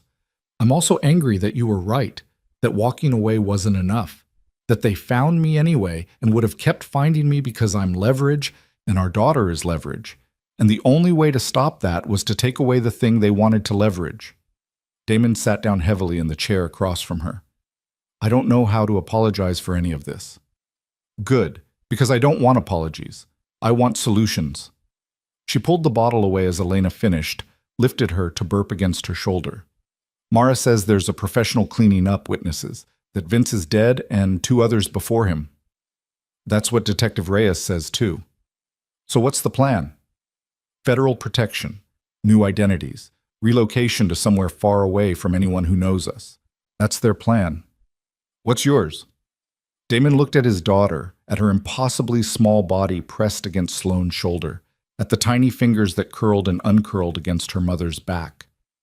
My plan is to make sure whoever's behind this doesn't have a reason to keep coming after us. And how do you do that? By giving the police everything they need to arrest not just my organization, but the people who are paying Vince. By making myself worthless as a target because I've already given away all the valuable information. That's essentially the same plan as before. Not quite. He pulled out his phone, showed her a document he'd been working on for the last 2 days. This is a complete organizational chart. Every connection, every financial tie, every piece of leverage I ever had. I'm giving this to the U.S. Attorney this afternoon with one condition. What condition? That they use it to build cases against everyone connected to the attempt on the safe house. Not just the corrupt marshal, but whoever hired them, whoever's running the cleanup operation, all of it. He pocketed the phone. I'm not just cooperating, I'm weaponizing my cooperation, making it so expensive to come after us that it's not worth the effort. Sloane studied him, her hand moving in slow circles on Elena's back. And if that doesn't work, then we have Mara's backup security, Chen's team, and my willingness to disappear so completely that no one will ever find us. He met her eyes. I'm done being reactive, Sloane. I'm done waiting for the next threat. From here on out, we're on offense. We. She said it like she was testing the word. As in you and me? As in our family, you, me, Elena. Mara if she wants to be part of it. But yes, we. If you'll have me. I divorced you 8 months ago. I remember. I signed papers, made it very clear I was done with you and your world. I remember that too. And now you're asking me to trust you again? To believe that this time will be different? Damon stood, moved closer until he was kneeling beside her chair, eye level with both Sloane and their daughter. I'm asking you to let me prove it. Not with words or promises, but with actions. With every choice I make from here on out being about protecting you and Elena instead of protecting my empire. Pretty words, Damon. Then let me show you with ugly actions. With testimony that sends people to prison. With cooperation that burns every bridge I ever built. With a willingness to live under a different name in a different city, doing whatever it takes to keep you both safe. He touched Elena's tiny hand, felt her fingers curl reflexively around his thumb. I'm not asking you to forgive me. I'm asking you to let me earn my way back, one day at a time, for as long as it takes. Sloane was quiet for a long moment, her hand still moving on Elena's back. The baby had fallen asleep, her breathing soft and even against her mother's shoulder. Okay. Okay? Okay, you can try. But Damon, the first time you lie to me, the first time you make a choice that prioritizes your ego over our safety, the first time you slide back into old patterns, we're done. For real this time. No second chances, no dramatic gestures. Just done. Understood. I mean it. I'm not doing this again. I'm not spending years wondering if you're going to change or if I'm just kidding myself. I know. He stood, leaned down to press a kiss to Elena's head, then another to Sloane's temple. Thank you for giving me the chance. Detective Reyes appeared in the doorway. Time's up. We need to move them. Damon stepped back, let the marshals move into position around Sloane and Elena. They had a practiced efficiency that should have been reassuring, but just made him more aware of how dangerous their situation had become. Where are you taking them? I told you, Reyes said. Only 3 people will know. You're not one of them. Then how do I contact them? You don't. They contact you through secure channels when it's safe. Reyes gestured to the door. Come on. We need to get you back before your absence is noticed. The drive back to the holding facility was silent.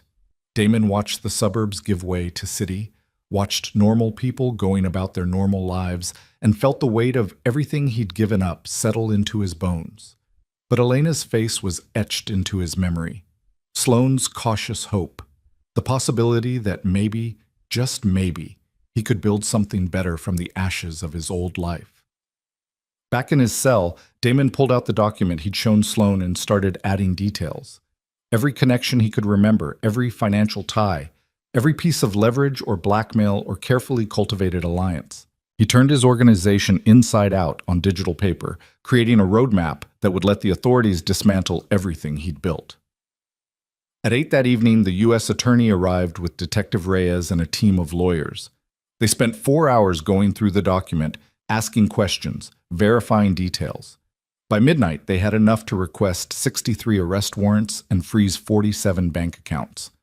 This is unprecedented, the U.S. attorney said, something like respect in her voice. Most cooperating witnesses give us pieces. You're giving us the whole machine. I want it gone, Damon said simply. All of it. Every piece that could come back to threaten my family. Some of these connections go pretty high up. Politicians, judges, business leaders. You understand what you're opening up? I understand that my daughter is 4 days old and already has people trying to kill her mother. So yes, I understand. And yes, I'm sure. The U.S. attorney exchanged glances with her team. We'll need you to testify. Grand jury first, then trials. Could take years. I'll testify. And you're willing to accept witness protection? New identity, new location, no contact with anyone from your former life? As long as my family is protected, I'll accept whatever terms you require. She nodded slowly. Okay, we'll start the paperwork. In the meantime, you stay in protective custody here. No visitors except your lawyer and our team. What about Sloane and Elena? They're safe. That's all you need to know. It wasn't enough, but it was all he was going to get. The next week passed in a strange limbo. Damon testified before a grand jury, walked them through financial crimes and violence, and 15 years of carefully cultivated corruption. Arrest warrants were executed. Bank accounts were frozen. His former organization collapsed like a house of cards, exactly as he'd intended. And through it all, he had no contact with Sloane or Elena. No way to verify they were safe except Reyes's assurances and Mara's occasional updates through carefully vetted channels. On day 12 of his custody, everything changed. Reyes appeared at his cell at 3 a.m, her expression grim. We've got a situation. Damon was on his feet immediately. What happened? Someone made another run at the safe house. Professional team, 6 operators, coordinated assault. His blood turned to ice. Sloane and Elena are fine. Chen's backup security team intercepted them before they reached the house. All 6 operators in custody, no casualties on our side. The relief was so intense it was almost painful. Damon sat back down on the cot before his legs gave out. Tell me everything. Chen had tracking on all vehicles approaching the neighborhood. When the operator's van entered the perimeter, his team moved to intercept. There was a brief firefight, 2 operators wounded, the rest surrendered when they realized they were outgunned. Who sent them? That's the interesting part. Reyes pulled out her tablet, showed him photos of the captured operators. These aren't local contractors. They're former military, highly trained, expensive, the kind of people you hire when money is no object. Damon studied the photos, looking for anything familiar. One face stood out, a man in his 50s with cold eyes and a scar across his left cheek. I know him, Viktor Petrov. He used to work for the Volkov organization out of Brighton Beach. Used to? They were our main rivals for the port access. We had an understanding. They stayed east, we stayed west. Nobody crossed territorial lines. So why would they send a team after your family? Because someone paid them to.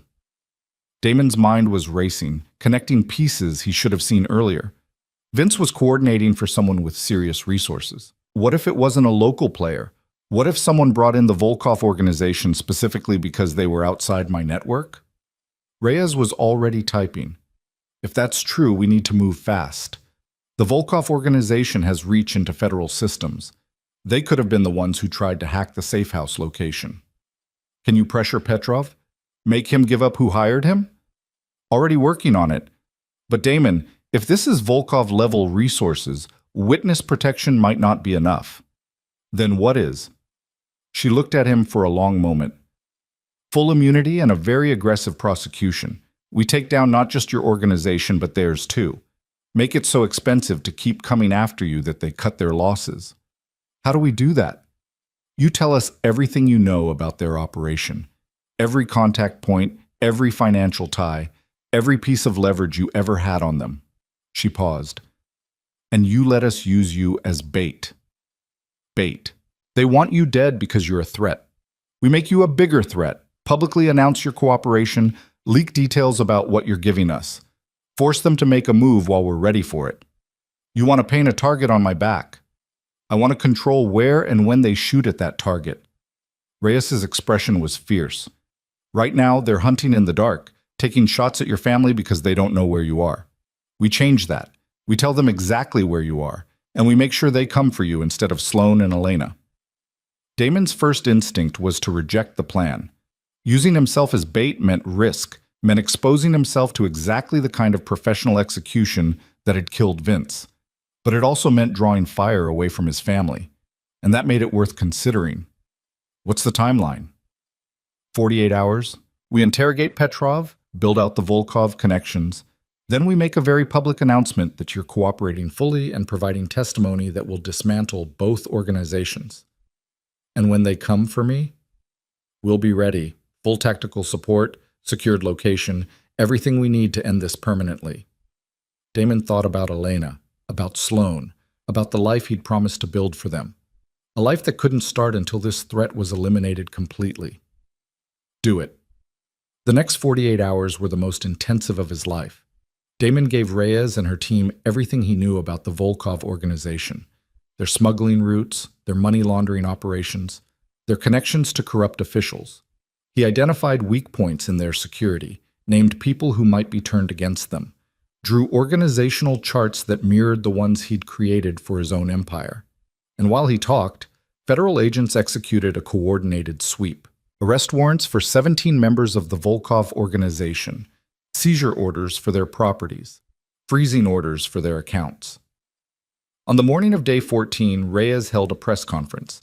She stood at a podium with the U.S. attorney and announced that Damon Valenti, former head of one of the city's largest criminal organizations, was cooperating fully with authorities. She detailed some of what he'd provided, enough to make it clear that his testimony would be devastating to both his former empire and their rivals. She ended with a challenge. Anyone who thinks they can silence Mr. Valenti before he testifies is welcome to try. We're ready for you. The response came within 6 hours. Damon was being held in a federal courthouse for a pre-trial hearing, the building secured by marshals and local police. At 2:30 in the afternoon, a delivery truck pulled up to the loading dock with a shipment of office supplies.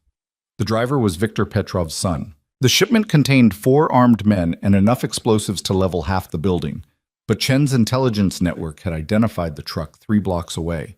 Marshals intercepted it at the loading dock, arrested all 5 occupants, and dismantled the explosives before they could be armed. 2 hours later, a sniper took position on a rooftop across from the courthouse. Federal agents spotted him before he could set up, apprehended him without shots fired. At 6 that evening, a third attempt came through a compromised marshal who tried to access Damon's holding cell. Reyes personally intercepted him, arrested him on the spot. 3 attempts in 4 hours. All coordinated, all professional, all foiled because the authorities had been ready. That night, Reyes appeared at Damon's temporary cell in the courthouse basement. She was smiling. "We got him." "Got who?" "Mikhail Volkov himself. Picked him up 2 hours ago trying to board a private jet to Moscow. He lawyered up immediately, but we've got enough evidence from Petrov and the other attempts to hold him without bail." Damon felt something in his chest unclench. "It's over?" "The immediate threat is over. We've dismantled both organizations, arrested the key players, frozen the assets. There might be some residual danger from loyalists, but nothing organized, nothing with the resources to mount another serious attempt." "And my family?" "Safe. Chen's team is standing down. Federal protection will continue for another month while we make sure there are no stragglers, but realistically, the threat is gone." Damon sat down on the cot, the reality of it finally sinking in. It was over. The empire he'd built, the enemies he'd made, the life that had nearly killed everyone he loved. All of it was over. "When can I see them?" "Tomorrow. We're moving you all to a transition facility where you'll start the witness protection process. New identities, relocation, the full package." Reyes sat beside him. "Damon, what you did, cooperating this completely, using yourself as bait, it's going to save lives. Not just your families. Every person who would have been hurt by these organizations continuing to operate. I didn't do it for them." "I know, but it matters anyway." She stood. "Get some rest. Tomorrow you start building that new life you promised your daughter." The transition facility was a converted hotel outside the city, nondescript and secure. Damon arrived in a marshal's van, escorted through a side entrance and up to a suite on the 3rd floor. Sloane was waiting with Elena. The baby was 2 weeks old now, her face fuller, her movements more purposeful. She was awake and alert, her dark eyes tracking movement with infant fascination. Sloane stood when Damon entered, Elena cradled against her shoulder. They looked at each other for a long moment, and he could see the questions in her eyes, the need for reassurance that this was really over. "It's done," he said quietly. "Both organizations dismantled, the threat eliminated. We're safe." She crossed the room in 3 steps, wrapped her free arm around him while Elena squirmed between them. He held them both, felt Sloane's tears soak into his shirt, felt his daughter's tiny body warm and alive against his chest. "I was so scared," Sloane whispered. "Every day, wondering if someone would find us, if the protection would hold, if you'd... I'm here. We're all here, and we're going to stay that way." They stood like that for a long time, just breathing, just being. When they finally separated, Sloane wiped her eyes and managed a shaky smile. "So, witness protection, new identities. Where are they sending us?" "We get to choose, actually. Anywhere in the country as long as it's at least 500 miles from here." "Any thoughts?" "Somewhere quiet. Somewhere Elena can grow up without ever knowing about any of this." He touched his daughter's tiny hand, felt her fingers curl around his thumb. "Somewhere we can be normal." "Normal sounds good." Sloane looked down at Elena. "What do you think, sweetheart? Ready to be normal?" Elena yawned, impossibly tiny and perfect. Over the next month, they built the framework of their new life. New names. Sloane chose Elizabeth for herself, keeping her middle name as a connection to who she'd been. Damon became David, which felt strange in his mouth but safe. Elena kept her first name but gained a new middle name and surname. They chose a small city in the Pacific Northwest, far from the ocean and the territories Damon had once controlled. They found a house with a yard and good schools nearby. Damon enrolled in online courses to finish a degree he'd abandoned 15 years ago. Sloane started applying for jobs in graphic design, her actual passion, before she'd met a handsome man with dangerous eyes and made the mistake of falling in love. Mara visited once before they relocated, met them at the transition facility with a bag full of baby clothes and a careful expression. "You really doing this? The whole suburban family thing?" "Trying to," Damon said. "And if it doesn't work? If you get bored? If the normal life doesn't fit?"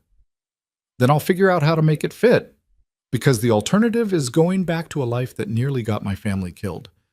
Mara looked at Elena, who was sleeping in Sloane's arms. She's beautiful. She is. Take care of them, both of them. That's the plan.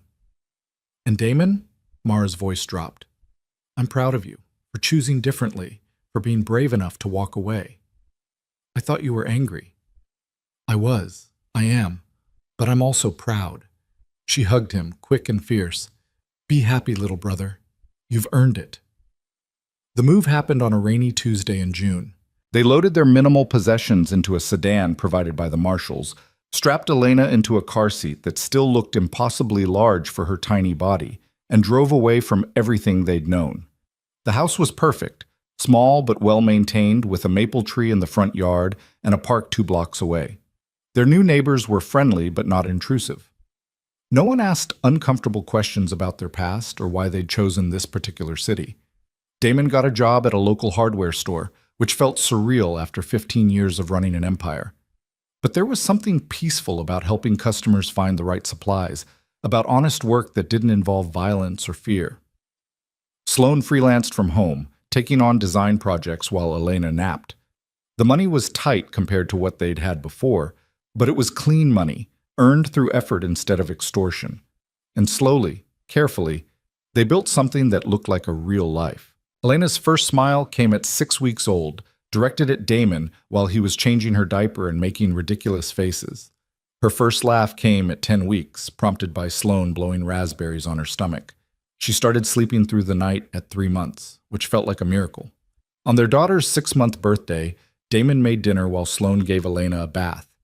He could hear them laughing in the other room, could hear Sloane narrating everything she was doing in that sing-song voice people used with babies. When they emerged, Elena clean and sleepy in fresh pajamas, Sloane damp and smiling, Damon had the table set with takeout from the Thai place down the street and candles that he'd bought on impulse. What's this? Sloane asked. Celebration. 6 months of Elena being the best thing we've ever done. 6 months of being a real family. We've been a family for longer than 6 months. We've been parents for 6 months. We've been a family, a real, functional, non-terrifying family, for about 3. Sloane settled Elena in her bouncer, then moved to the table. 3 months since you stopped flinching every time a car backfired. 3 months since I stopped checking every person who walked past our house. 3 months since we both started believing this might actually work. Is it working? She looked at him across the table, candlelight soft on her face. Yeah, I think it is. Even though I'm working retail and you're doing freelance work for half what you're worth? Even though, because Elena is happy and healthy and has no idea that her parents used to be different people with dangerous lives. Sloane reached across the table, took his hand. And because you kept your promise, you didn't lie, you didn't slide back into old patterns, you chose us. Every day. It was the easiest choice I ever made. Liar. It was probably the hardest. Okay, the hardest, but also the best. He squeezed her hand. Sloane, I know we're still technically divorced. I know we're taking this slow rebuilding trust, but I need you to know I'm in this. Completely. For as long as you'll have me. I know. She smiled. And when we're ready, when enough time has passed and we're sure this is real, ask me again. Properly this time. With a ring and a question and all the things I didn't get the first time because we were too caught up in the intensity to do it right. I can do that. Good, because I'm not saying yes until you do. They ate dinner while Elena played with a soft toy, making the nonsense sounds that were her current favorite form of communication. They talked about mundane things, weekend plans, Elena's upcoming pediatrician appointment, whether they should plant tomatoes in the backyard. It was ordinary, normal, exactly what Damon had promised Sloane when he'd burned down his empire. And it was perfect. Later that night, after Elena was asleep in her crib and Sloane was reading in bed, Damon stood at the window looking out at their quiet street. A year ago, he'd been running an organization that controlled half the city's criminal activity.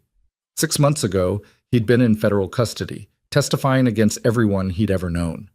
Now he was David Morrison, hardware store employee, and father to a 6-month-old who just learned to roll over.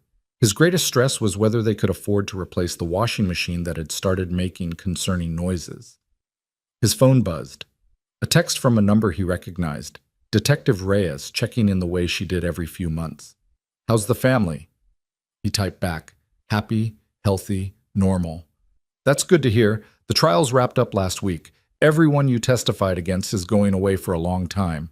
And Volkov, 40 years, no parole. He'll die in prison." Damon felt the last piece of his old life click into place and settle. It was truly over. Everyone who'd threatened his family was either in prison or scattered to the winds, no longer a threat. "Thank you for everything. Thank you for having the courage to do the right thing. Not many people in your position would have." He pocketed the phone and climbed into bed beside Sloane. She set down her book, shifted to curl against him. "Everything okay?" "Everything's perfect." He kissed her forehead. "The trials are done. Volkov got 40 years. We're safe, completely, finally safe." "Good." She was quiet for a moment. "Damon, David, whoever you are now, I love you. I probably never stopped, even when I was angry and scared and trying to convince myself I was done with you. I love you too. Both of you. More than I knew it was possible to love anything." From the nursery came a soft cry. Elena waking from her evening sleep and wanting attention. Sloane started to get up, but Damon stopped her. "I've got her. You rest." He patted down the hall to the nursery, lifted his daughter from her crib. She settled immediately against his chest, her crying subsiding into small hiccups. "Hey, Elena May," he murmured, rocking her gently. "You want to know a secret? A year ago, I didn't know you existed. 6 months ago, I held you for the first time and had no idea what I was doing. And now I can't imagine a single day without you." She made a small sound, her tiny hand fisting in his shirt. "I know you'll never remember any of this. The danger, the fear, the people who tried to hurt you and your mom, and that's good. That's exactly what I wanted." He moved to the rocking chair by the window, settled in with Elena against his shoulder. "You're going to grow up thinking your dad works at a hardware store and your mom does graphic design, and we're just a normal family in a normal town, and that's perfect. That's everything." Elena's breathing began to even out, sleep reclaiming her. But Damon kept rocking, kept holding her, memorizing the weight of her in his arms, and the trust implicit in how she slept against his chest. Outside, the street was quiet. Inside, his family was safe. And somewhere between the life he'd left behind and the life he was building, Damon Valenti, David Morrison, found something he'd never expected to find. Peace. Real, earned, chosen peace. It wasn't dramatic. It wasn't exciting. It was just a man holding his daughter while his almost wife again slept down the hall, and tomorrow he'd go to work at a hardware store and help people find the right drill bits. But it was his. Clean and honest and built on choices that prioritized love over power, and that made it worth more than any empire he'd ever controlled.